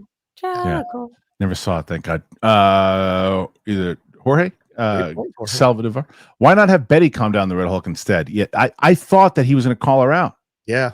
I thought he was going to call her and she was going to show up. That would have been a great moment, but maybe they couldn't get the AI working for that one. Roman Fedorak, keep rocking, Rox. Nice. He follows it up. Respect to Rocha, even if we disagree at times. I love Roman. I really do. That's the way I wish everybody on the internet would react, but they don't. Roman, you got to train people on the internet. Crystal throwing in some more support. Dancing Dog 60. Low expectations helped me enjoy the movie. Same. That's fair. Same. Big Bang OT4. Paradise is a great show. Hooked right away. Okay, I hear you guys. I'll do it. Hasbro 24. Did we see our future Wolverine in this cap for it? Did we? Who would that be? No. Who would that be? I don't know. Just because of adamantium? No. I don't think so. I don't even know what you're referencing. Not me either. Kristian Medard. Cap 4 was all right. One time watch friends didn't know who Isaiah was. Some comic book characters should stay comic accurate, like the leader and Gore. Yeah, I mean, comic accurate. I mean, I don't know enough about the leader to say whether it was accurate or not. Probably, I would assume it isn't. But yeah, sometimes they should if the version that they do isn't good. You would not have accepted. Sorry, go ahead. I think if you didn't know who Isaiah was for this movie, that would suck. Yeah. That was my point before. You got you have to watch the shows.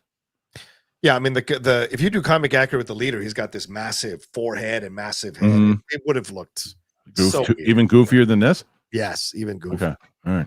Dennis Hoffman, rewatching Falcon Winter Soldier post Cap 4, like it more than the initial view. Mackie and Stan should lead the Avengers movies. Their chemistry really greatly missed in Cap. I think you got to realize this. I think Sebastian Stan might say, guys, you know what? Use me when you want, but give me a break. I've been doing these things for like 15 years now. Give me a break. Like, use me and like I'll do a scene. I'll do this. I'll be in the Thunderbolts, but I don't want to be. He's been in these movies since Captain America, for God's sake. He's heavily in Thunderbolts. He's heavily in this, but I mean, I'm saying after this though, like to keep using him to be. Maybe he doesn't want to be in the lead anymore. I mean, look at him. The guy is making more of a push of being like. He's nominated twice, almost 2 of his movies this year. Was it Better Man? Is that no? That was the other one. Yeah, different. Oh, different. Yeah, different. Yeah. Different Man, right? Different Man, and then the Apprentice. Those are 2 movies. So both those movies, it's like the guy's a really good actor. Also, so Chris, people want to give that status to RDJ. It's not RDJ. It's Sebastian Stan. That's an actor, right? RDJ is a good actor. He's fine for the things that he done. And certainly was great in Oppenheimer. He was great. But Sebastian is the one driven by the artistic impulses, right? And I saw somebody say, "Well, Robert isn't driven by money. How do you explain Doolittle?" So these are these things you look at. Younger Downey at Sebastian's age. I mean, minus the the issues and everything too. 3 years ago, that's money. That's a money grab. Yeah, but he's still he's significantly older than Sebastian Stan. Well, yeah, but I mean, Sebastian. I just think Sebastian has more of the artistic impulse than RDJ. Ever or now? Yeah, I think overall. Ever. I wouldn't catch Sebastian standing back to school, or on SNL. Or I'm gonna disagree. I would disagree. That's a debate for another time. Larry Kordowitz, why wasn't Fury in Cap 4? Unless I'm misremembering how Secret Invasion ended, I think his involvement would help the film considering the themes. I think that's the one show that they're going to retcon. That show is such a bummer. Yeah, not officially retcon, but kind of like, if you don't really pay attention to what happened there, we won't either. They should drop it like they erased Willow. They should erase Secret Invasion off the surface. Yeah, like if Maria Hill shows back up again, people will be like, that's fine. Yeah, 100%. Yeah. Bobby, I watched part 3 of Cobra Kai over the weekend. I was very happy with the way it wrapped up. Some great emotional scenes. My brother said the same thing in our Roxy says. So those 3 people that I like. Good, Kristian. I mean, Yeah. I had heard the rejects covered it, and I was like working on one of their reactions, and they all three were crying, and I was like, "What happened in the show? How could it?" And then I watched it, I was like, "Oh my god!" All right, I gotta check it out. Nathan Drake, I saw in Dolby, and I plan to see it in IMAX next weekend. Okay, so a lot of these people are disproving my point that maybe there are a lot of rewatch people going to see this. Maybe. Dancing Dogs. I'm curious to see what Avengers lineup will be for Sam to lead, as he actually is the man to put the team together on order from the president. Yeah, I wonder. You got to go get Spider-Man. You have to have all-stars. You got to have some all-stars. It's okay to have some new rooks, but you got to have all-stars. And I don't want to see the young Avengers being part of it. You got to have all-stars. The former president. Yeah, former president. Jim 1, Love and Thunder, Ant-Man 3, and the Marvels all have 76 to 81 audience scores. It's often unreliable, as many who vote on Rotten Tomatoes just want to boost every MCU film. I mean, that's not unfair. Yeah, that's not an unfair assessment too. Where Flash had 80% on Rotten Tomatoes as well. So I think it all depends on if the Marvel. And by the way, Love and Thunder made like $775 million. I think they'd be really happy if Cap 4 does that. Yeah, Multiverse of Madness made like almost $1 billion. Yeah, it's ridiculous. And that movie's not that good at all. Dancing Dog 60. Giancarlo and Fishburne are wasted in the MCU. But I thought at least Fishburne had more of a character arc. You kind of knew, his relationship with Hank and all those things. So, he's supposed to be in Thunderbolts, so we'll see. Okay. Jose Diaz, big fan of all three of you guys. Saw Cap this weekend. I really enjoyed it. Flawed, yes, but damn, it doesn't deserve the hate it's receiving. I think all three of us agree with that. Agree. Yeah. Bobby's bringing this one up again. Sorry, I have to bring it up. But did you see the set photos of Masters of the Universe with Nicholas Galdesine as Prince Adam on Earth the Tower? Yes, I hated it. I absolutely hated it. Crystal D, W fan. I'm so excited. Galdesine? Wow. Yeah. He looks great. He looks great. But he looks great as Adam. It has nothing to do with the look. And the sword looks awesome. It's the stupid plot. It's awful. Crystal, I'm so excited for Sam's reaction to Endgame. Yeah, it's tomorrow. It's already edited. It's loaded on the channel. It's coming out. A napkin in the photo. Oh, she's got tissues. She was bawling. Like yeah, she was like to see it too. she was mourning. She was really like it was tough for her. Okay. Anthony Colston. I wish I got to watch live more. Thank you, man. Been a fan forever. Roxy has been my favorite since TV fights in 2015. Crazy how time flies. That is pretty crazy. I've known Roxy for over 10 years now. 11 years now. Yeah. Well, Rocha I've known. Jeez, date us. Gotta be almost 30 years. Is it 30? Oh my god, and then you 30 years. It's 2025. 96 is when I met you. I met you in 96. That's crazy. That's crazy. I was 5 years old. We haven't aged a day. Nope. All right, Anthony Colson. I wish I got to do that already. Thank you, Anthony. Really. Crazy. Did you guys ever finish Shrinking? Roxy did. Roga's never seen it. I finished season 1 and not finished season 2. The Shrinking finale had me great. Oh my god. Okay. And it's not finished. Shrinking. Shrinking's coming back. Yeah. But season 2 did. Yeah. Holy crap! I mean, can I tell you for a second? I got to tell you how we've talked. You were just talking about how you find what's his face, Nicholas Galdesine, sexy, whatever. Too. Who's the lead? Jessica? Yes. What's her name? Williams? The actress. Jessica Williams. Is that her name? Jessica Williams. I met her. I think so. I saw her. I think at Yes, I saw her. I met her at the Critics' Choice Awards. She is beyond sexy. That's who you're talking about, right? Yes. She's so sexy. So, do you know her story at all? No. She had this like unbelievable podcast called Two Dope Queens that was so popular. And then she became a megastar. Wow. From having this show. Just really amazing. Crazy. She's great. She's great. Good sense of humor too. I know people who've worked with her, whatever. She's supposed to be like legitimately the greatest ever. She was very nice when I met her at Critics' Choice. Very nice. And I agree. She's got that like sexy quality. Super sexy. Yeah, she's cute. Jim 1. If Cap 4 has drops like Ant-Man 3, it won't hit 400 million worldwide. Yeah, it depends. That's why I said week 2 is going to be the most important.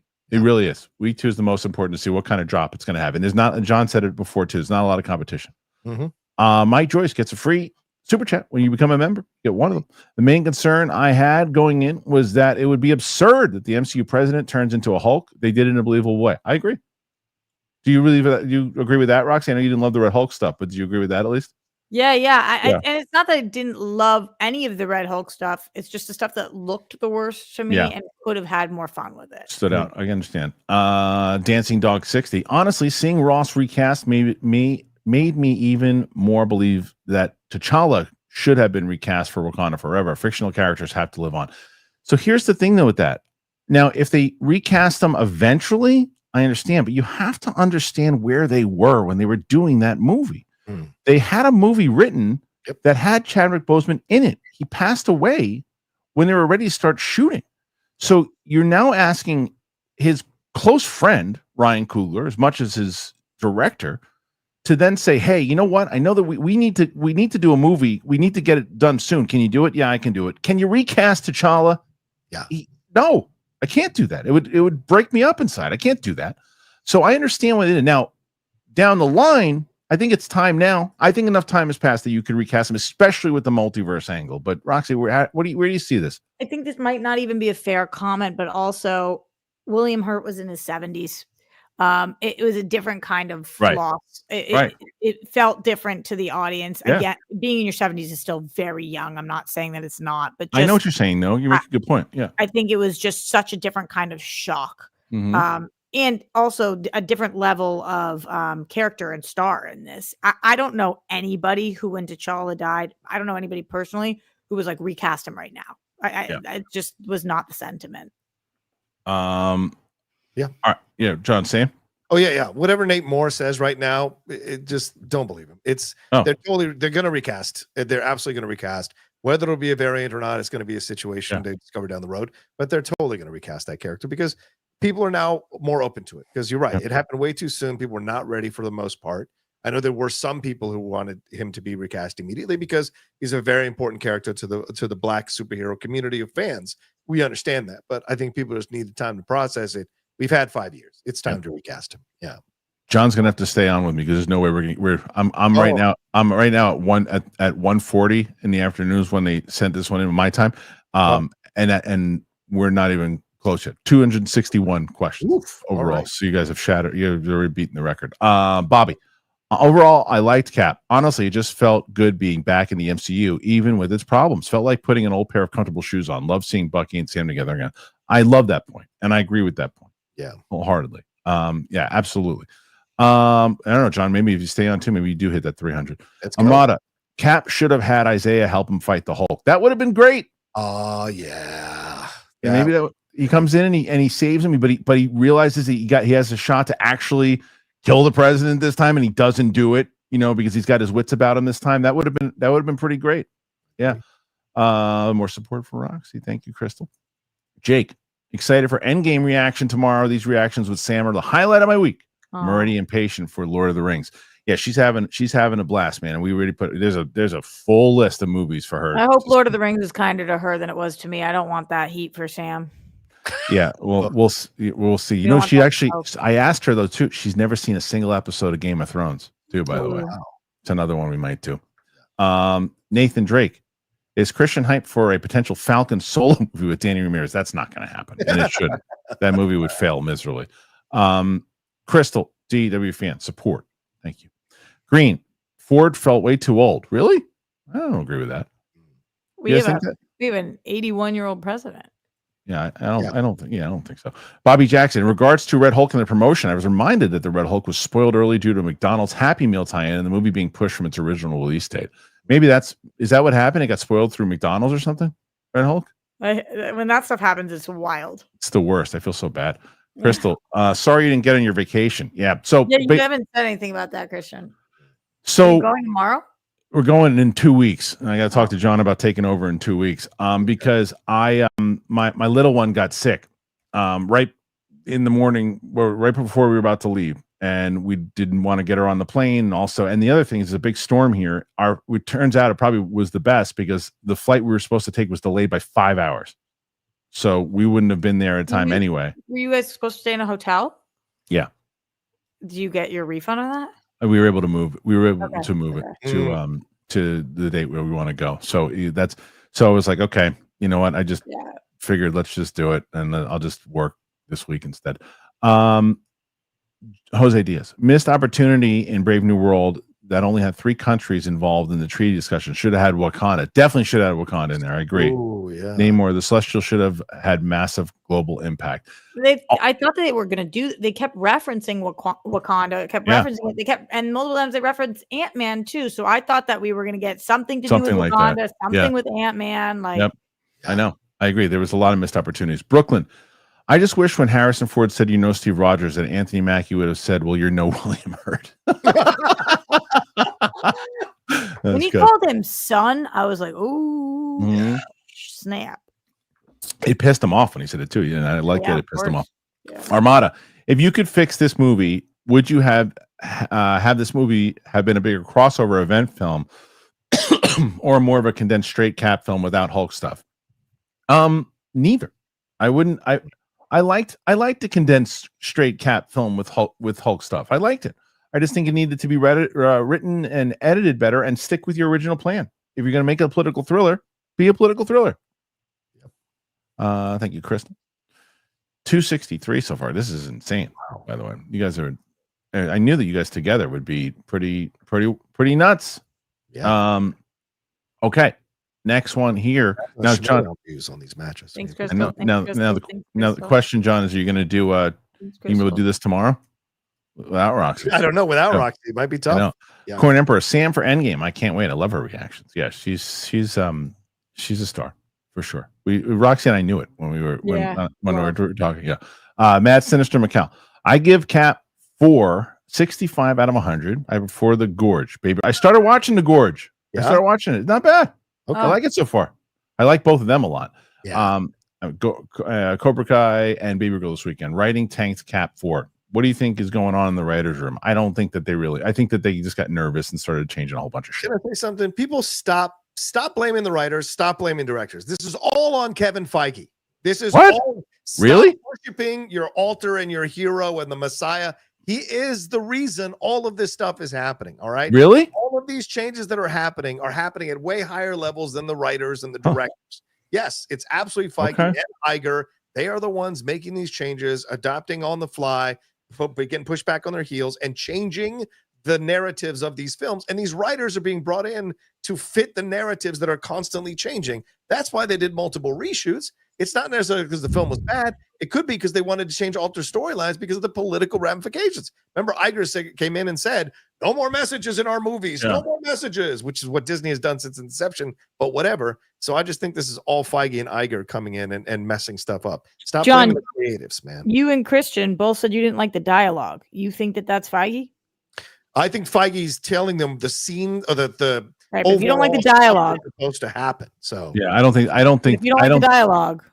Yeah, I think it was. I hear you, and I don't disagree on what you're saying in general. But if you don't like the dialogue, look, I think. Do I think that he got involved? Yeah, I think it's a mixture of both. I think it's just Feige. Oh, yeah, I just think that they get an unusual amount of hate versus Feige who gets worshipped at the altars, and it should be. But I hear you on the dialogue point. Brooklyn, I think it's obvious Isaiah had the gun up his butt. Maybe. Awesome. I got to go back and rewatch because the gun thing still isn't clear to me. But I'm sure that there was a reason. But afterwards, I was like, where are the guns coming from? Mike Joyce, would Roxy like big cojones more than big balls? I don't know. Maybe not, but we're not going to find out today. No. Crystal DW fan.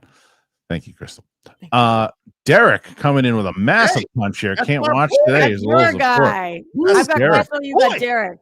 Yeah. And then he hits it another one. Boom. Okay. Some more. Have a good show. Thank you, Derek. Crushing here. Just dropping and running. Bobby Jackson, I could see a scenario where Sam gets hurt so bad during a fight that the only way to save him is by giving him serum or through a blood transfusion from his eye. I hope that happens. I really do. Because then he carries Isaiah's legacy with him. Yes, exactly. That would be interesting. Daniel Reyes. Theories. Isaiah Bradley initially died in jail before reshoots and think that Secret Service woman was cast in reshoots to replace Sabra's role. Wasn't she originally in? I'm not sure. They were both in it. Oh, I think she's already in it. Theory. Daniel's theories. These are theories, not actual. Carlton Rudder, what's up, man? London Calling. We'll watch Cap tomorrow night, so we'll tune in after. Great to see the lovely Roxy on today's show. Rocha and Roxy has a good ring to it. Yeah, they were supposed to run this whole show together today. I mean, Roxy and Rocha is good too. That's good. Dancing Dog 60. Post-credit scene was basically a rehash of Luthor from Batman v Superman telling Batman that something bad was coming. It was pretty weak. Oh well. Yeah, I didn't mind it because it set up the stuff that's coming, but I don't disagree with anybody who says like it was just kind of like a. And that was Luthor. Yeah, true. That's true. Right. Right. Jonathan Garcia. I don't know a lot about wrestling, but has there ever been a wrestler who didn't stick to the script, went rogue in the ring, so they didn't lose? Yeah, there have been before, and there's been botches of finishes and stuff too. But somebody who's like wasn't supposed to do something that's happened before. Yeah, sure. Early in the early days, not now. Yeah. No, you can't do it nowadays. You need to help. Yeah. Right. Johnny Venerable. Risk to include Phase 4 characters in Doomsday? No. It's again, it goes back to writing. He's going to call them. He's going to call them, but they'll be in there. Yeah, Roxy, you jump when you need to jump, and we'll just keep going. Bobby Jackson. I think it would be interesting to see how Sam would cope with having the serum forced on him rather than take it willingly. Ooh. I know it's going to be interesting to see how big the threat is and how if they need it. Kristian, you want to command F and see if there's anything else. I just don't want to be rude to the people. If there's anything else that they specifically needed of Rox. I got to go through a whole bunch of them in order to do that. So what I'll do is, I will if there's something real big, I'll text me for 2 more minutes. So let's keep going. Okay. All right. I am Jax 12. Brave New World was Chapek era epilogue and like the era meh. Yeah, fair enough. I am Two Fly Cam. I asked my girlfriend to see this movie today. She basically said the Marvel story is over in her head. She's a DC girl though. Even has a Batman poster up. It's that would it's like it's a Red Sox fan. Yeah, I saw the Yankees World Series. I'm not going back to that. Zeus Fleming. Sam not taking the serum was my biggest gripe with the movie. Yeah, I wish I understand what they were trying to do, but I kind of thought he needed it. Armada. Kind of wish film had Sharon Carter, Banner, and Zemo to continue the Falcon and Winter Soldier and have Hulk's fight. Also, adamantium could have been used for a suit for Isaiah or Sam. I like that they're holding off on the adamantium. Yeah. I think because we're going to get so much of it once the X-Men come in. Bobby, the best. Where do we go here with Sam Cap? Do you think Marvel should do a season 2 of the show? Nah. To help try and put him over more or put him in the background in favor of Fantastic Four and X-Men coming? Nah, he's going to have a big role in the Avengers movies and let him have some bigger storylines there. It would be such a bad look for them to do a season 2 now and move him from the big screen to TV show. I think it'd just be such a bad look. Agreed. Armada, when is that DC movie Coy mentioned last week coming? What DC movie? What did he mention? I don't remember. I'm not sure. I don't know. You have to ask him on Friday. I'm not sure which one he was talking about. Bobby, did any of you watch White Lotus? I'm in already. So you watched it, Rox? Good? Yeah, I did watch it last night. I'll definitely talk about it next week. But I'm in as well. There's so many actors on this show that are like massive stars. It's crazy to keep up with this cast. Armada, Damon as Odysseus pick is out. Hell yeah. I did see that, but we'll probably cover that on tomorrow's show, John. Okay. Yeah. Afro Boy Productions. The White House fight could have had a serious meaning through Cap realizing he's trying to save the place our ancestors were forced to build during slavery. I mean, there's a lot of different things. Yeah, there's so much that could done with the White House. There's a lot. Yeah. Albert also says White Lotus just binged the first 2. I guess, people are digging. I got to go back and watch that whole series. There's 2? Then I only watched 1. Oh, okay. Yeah, there's been 2 seasons. This is the 3rd one. Right? No. 2 episodes. Maybe they were talking about the first 2 seasons. Al Rensha, Liv Tyler should have been at the final press conference, or they should have cut to Liv in Ruffalo after phone call, or Liv should have calmed her down. Ross, yeah, I think we're all in agreement there. I thought it was Sever in the film. Agreed. It's Crystal, again, pushing Roxy and Rocha pretty heavily here. Bobby also coming in. I agree with what you're saying about Dylan from Severance. Every time they show him on, he has a silly, dumbfounded look on his face, or 1 or 2 words to say. Yeah, he does. That's why you think he looks like Ethan? No, when I first met Ethan, they have a similar look. Crystal, thank you. I am Jax 12. Give him the serum. The movies work around using the suit, wings, and thrusters. Were eye rolling at times, and some of those shield throws. Yeesh, 6 out of 10. Yeah, I disagree. But that serum, everybody agrees he should be on the serum. I liked him using all the fucking devices. Oh well. Bobby Jackson, I'm taking Rocha's advice. Since I'm off work today, I'm sending in support. Thank you, Bobby. Yeah. Bobby's the man. You're the best. Mad Sinister McCall. I called 911 when I found out the leader was in West Virginia. There he is. Okay, got some more there, and we're approaching. I think we're still early 2 o'clock here. So Julius Wyatt, how would you guys feel if Nora does win Best Picture? I would actually be okay with it because I think that John and I have our well, I'll tell you what. Out of the 3 movies that are really in contention, I think the Emilia Perez is out. I haven't seen it, and I watched a little bit of it. I'm ready from starting watching it. I don't think it's going to be for me. No. I really enjoy The Brutalist for the first, for the most of it. I didn't like the ending. I think Anora is the best movie out of the 3 of them. Yeah.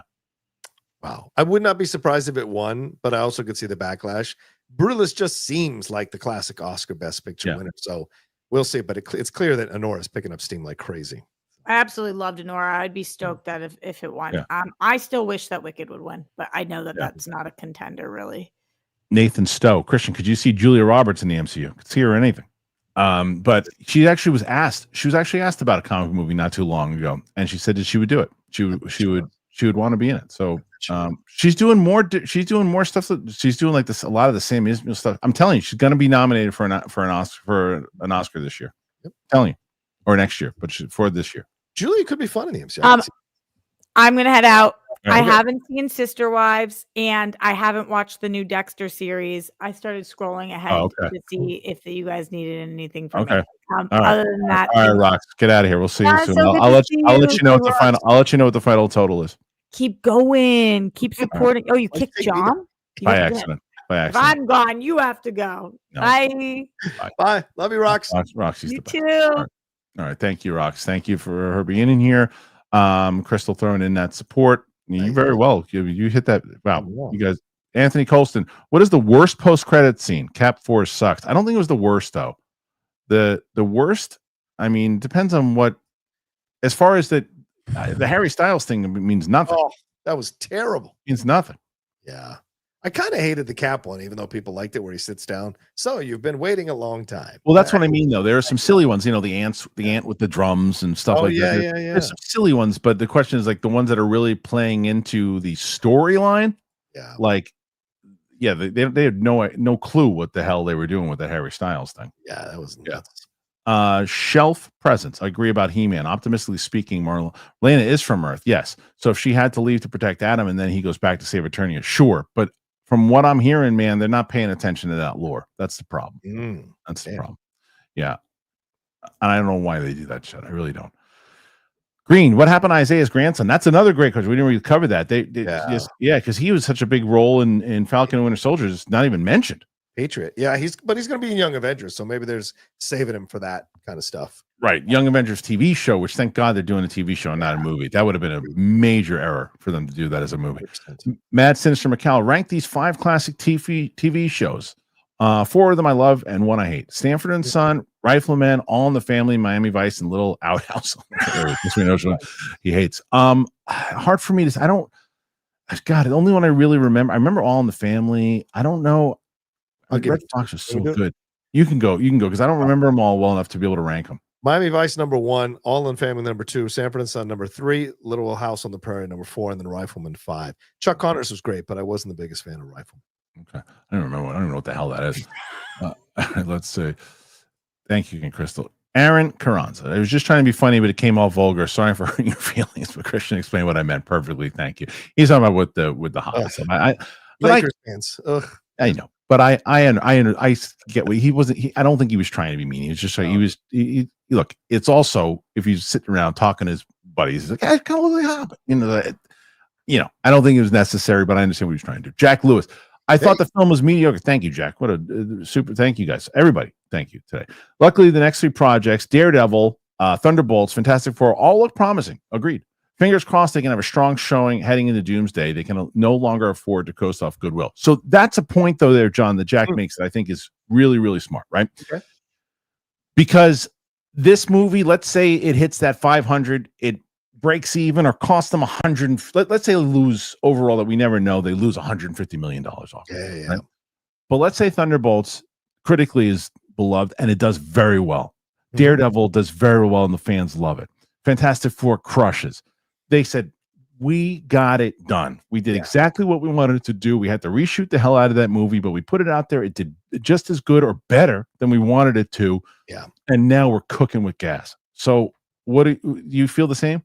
Yeah. I mean, I saw Rob Liefeld's tweet, which made me frustrated. He was like, Marvel on a downslide. And it's like, Jesus, Feige, you should have taken a picture with this grousing guy because it's nonsense. We're about to go into possibly a second golden age of Marvel if they nail Daredevil, Thunderbolts, and Fantastic Four right into Doomsday and the two Avengers movies. And if we get a Doctor Strange or a Spider-Man 4, like there's a lot that can happen here. And I don't know how Ironheart is going to be. I hope that's good.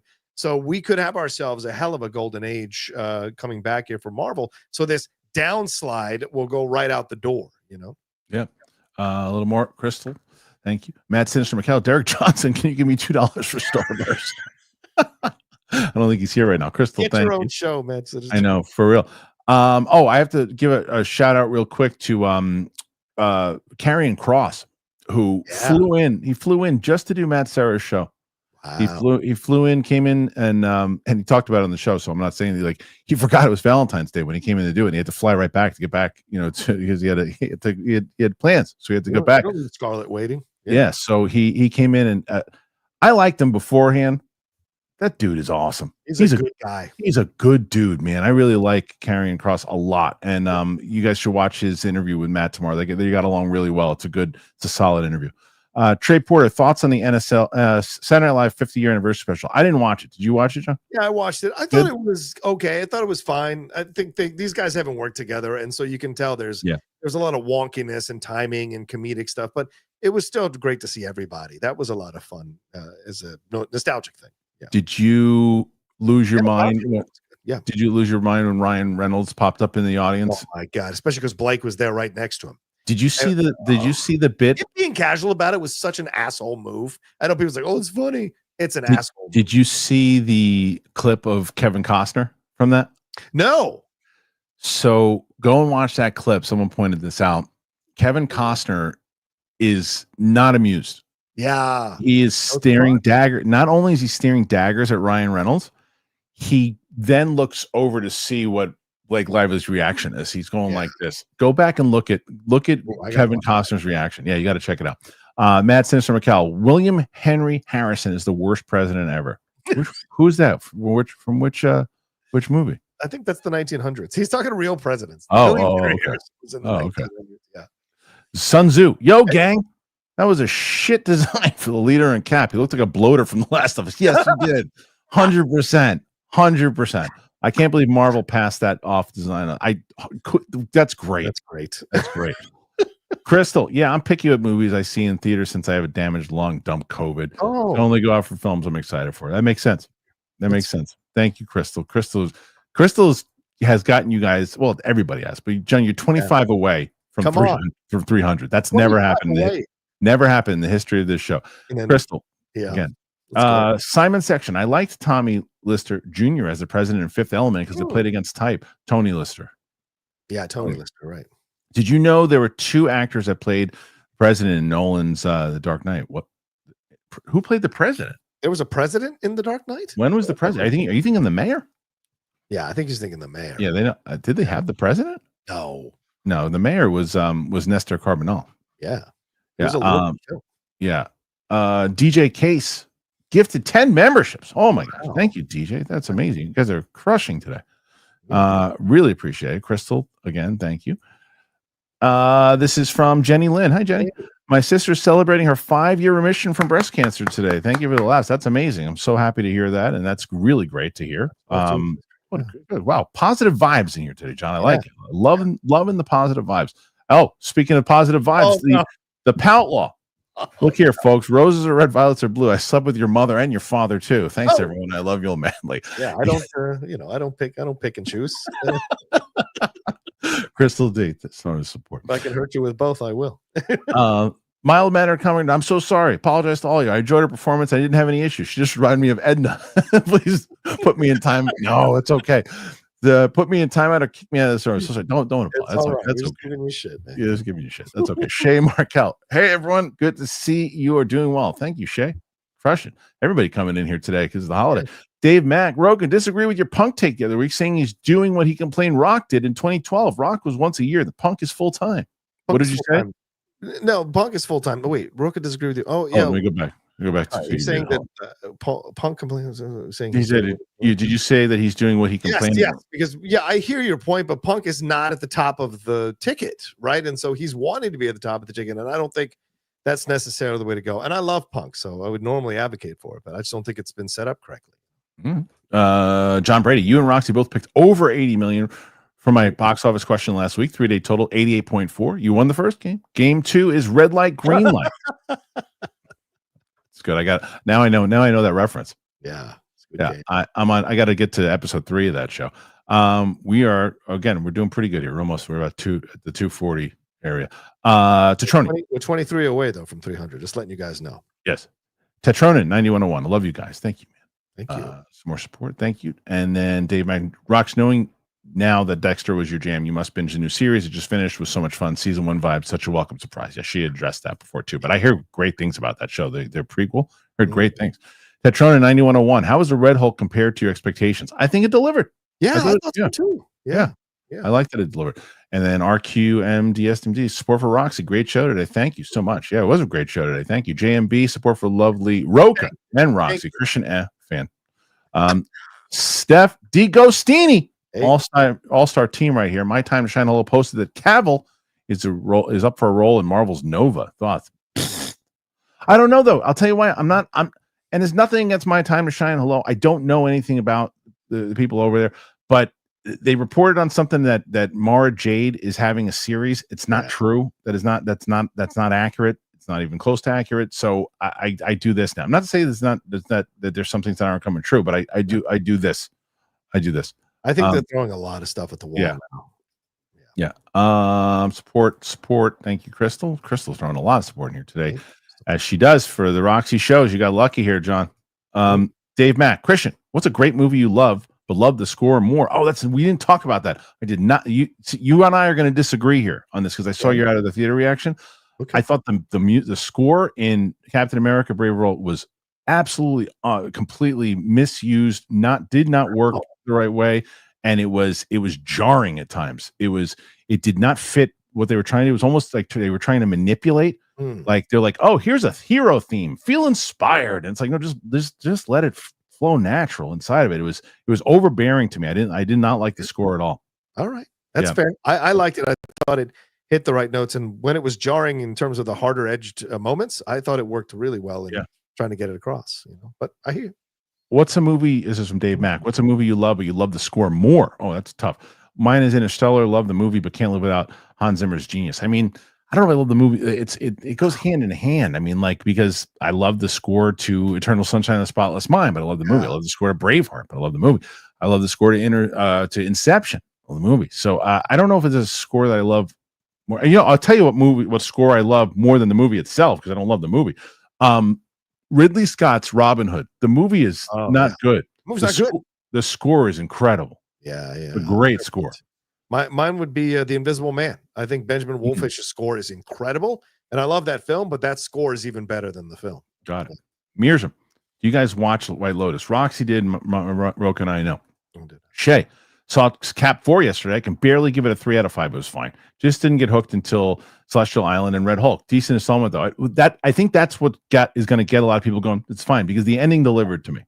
Yeah. The ending delivered. Simon, thank you, Simon. Cry, little sister. Thou shalt not fall. Come to your brother. I'm telling you, I was singing that last night. My wife looked at me like I was crazy. Unchain Me, my sister. I always thought it was Chinese sister. There are other ones that there's a lot of those lines. Sometimes we think like everybody still thought it was in that one song. Mama say, Mama sa, Mama kusa. That's not what he says. He says, I'm going to say it. I'm going to stop. I'm not going to stop, is what he said. Jimmy J, listening to you three driving from Montreal to NYC. Whoa, be in my neck of the woods. Safe drive, Jimmy. Safe drive. Paul Marquez, I really love Captain America. I know it's not perfect. And hi, beautiful Roxy and the amazing trio team. Thank you. I'm glad that you really enjoyed it. I love that. Shay, Cap 4 has me thinking. I've been looking at the Infinity Saga through rose-tinted glasses. I don't know. I'm just so shocked at how much I don't connect with Marvel anymore. Maybe I'm the problem. No, I don't think you're necessarily the problem. I think a lot of people are feeling that way. Yeah. I think it's been an uneven couple of phases or phase and a half. And so I think you're allowed to feel this way, because a lot of people do feel this way, but they live in hope that they'll figure it out. And so hopefully over the next 3 projects, they will. Brooklyn. I had a dream. Me and Roka rode a jet ski together. That's awesome. Hasro 24 has Roxy watched Sister Wives on TLC. Thoughts? Didn't she answer that? She did address that. She did. She did. Okay. Let's see. So we're winding down here. Sebastian Gonzalez. I love the movie, and Danny Ramirez's performance is great, but I think he resonates with me at my age. That's fair. That's a good point too. Good point. Yeah. Guitar Sparta. Do you think the movie would have played better if Red Hulk was a secret? Seeing the movie structures reveal when it was already over advertised. Yeah, I do, and I think they were trying to market on it to get people in the theater to go see Hulk. But yeah, I agree. Especially when you don't see him until I think they should have waited. Corn Emperor, Sam's on your left was heard by all Avengers. He's the new leader. There he is. Shay Markel. I like that Sam is different than Steve, but I feel this one was missing that strong stoicism he had. My favorite Sam was him at the end sitting at the hospital, still comedic, but more of a leader. Yeah, that was, I think, John, you brought that up too, right? That scene was the best scene between both of them, and I think in general, yeah. But I think also people didn't understand. Remember, Cap's been alive for 70 years longer than everyone else. So like he's got that age on him. He may not look that old, but he's got that age on him. So Chris Evans played him that way. Sam is different. Sam comes from a completely different time, a more current time. And so he hasn't had that age of years to invest in the character overall. So it's a different approach. Brooklyn. Rocha, is there new Geek Buddies today? Good question. There is. Tonight at 6 p.m. PT, we are doing our review of Captain America Brave New World live on the Outlaw Nation channel. So come and regale us with your thoughts there as well. Kristian Madar, the leader's plan wasn't bad. Can't see Sam leading Avengers. Felt Isaiah should have fought Red Hulk with Sam. I could see Hawkeye leading the Avengers. I think it's the same thing. Jeremy Renner's done, man. He's been doing this for a long time. I know that Anthony Mackie has too, but it's different. Anthony Mackie gets a chance to be in the leadership position. Right. Al Renshaw, I miss having the 4-man crew from Ant-Man. I do miss they were missing in Quantum Mania. T.I. and Pena. And David Dalsmalchin. They were yeah. Shay Markel, I absolutely think it is a poor choice for him not to take the serum. I won't get into it, but it's a trope I believe is tired. I think a lot of people feel like he should take the serum. Hey, it's probably too late at this point, but Luke, if you're able to do a poll, you should have done a poll. Should we think Cap should have taken the serum? Orange Grove 55. Between K-drama, K-pop, shows like Squid Games, it feels like South Korea is crushing it right now in entertainment. Yeah. Yeah. Sure. I would agree so. A lot of good ones. Armada, Coy mentioned Black Hawk DC movie last week. Oh, okay. I don't know. I mean, we have to ask him what the deal is when he comes on, because I haven't talked to him about it at all. Spielberg one? The Black Maybe. Hawk? Yeah. Shay Markel, I love how Cap used the shield kind of differently than OG Cap. Really? Him using his thrusters and turning the shield into a battering ram was awesome. I agree with John. I liked it. Yeah.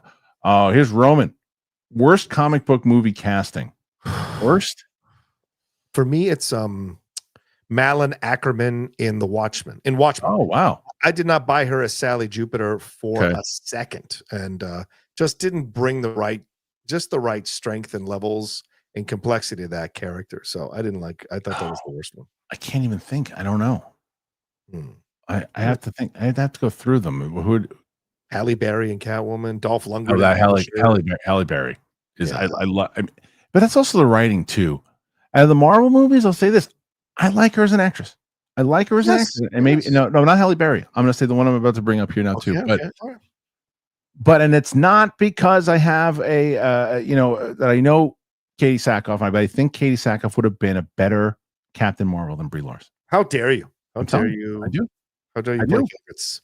I'm playing favorites here because I think she would have been a better Captain Marvel. Where would you put Bonnie? Where would you put Bonnie?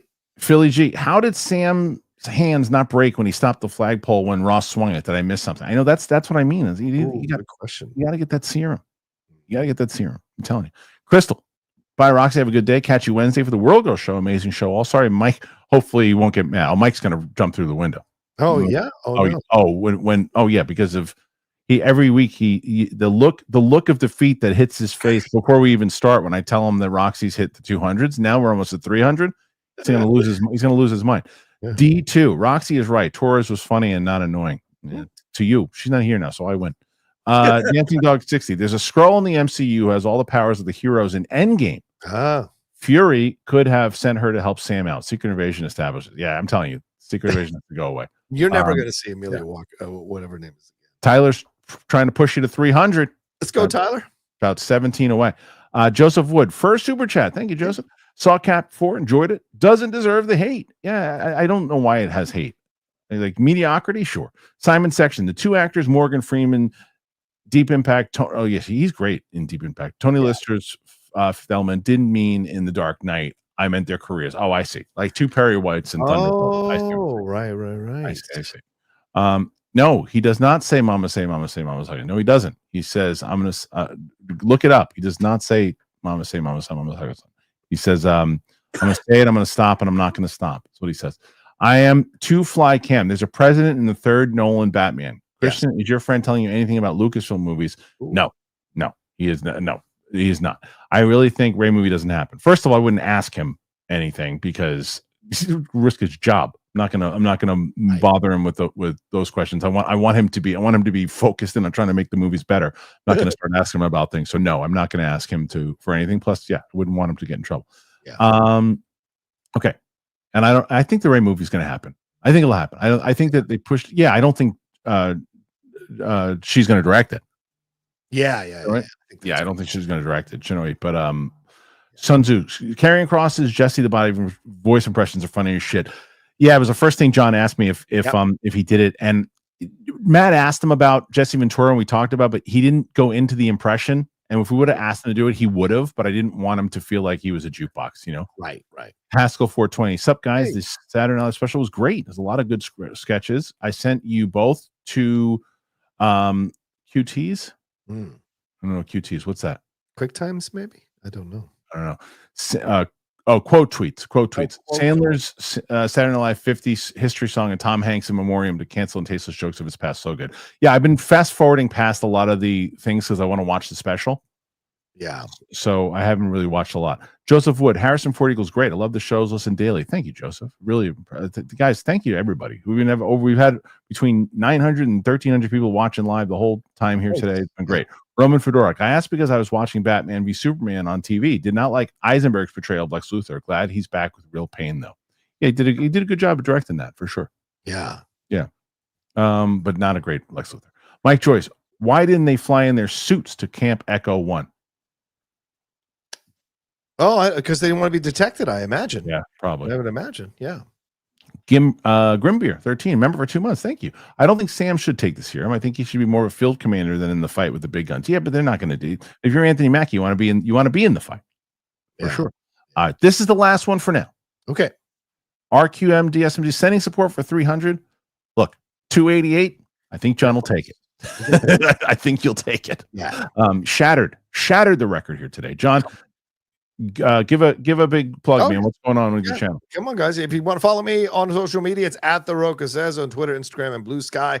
And my YouTube channel, youtube.com/John Rocha Says. All the reviews, reactions, Geek Buddies, the Hot Mic, the Jedi Way, all of that happening there. The Geek Buddies tonight, live at 6 p.m. PT, do an hour spoiler review of Captain America: Brave New World live. Come join us, please. Yeah, you got one more here.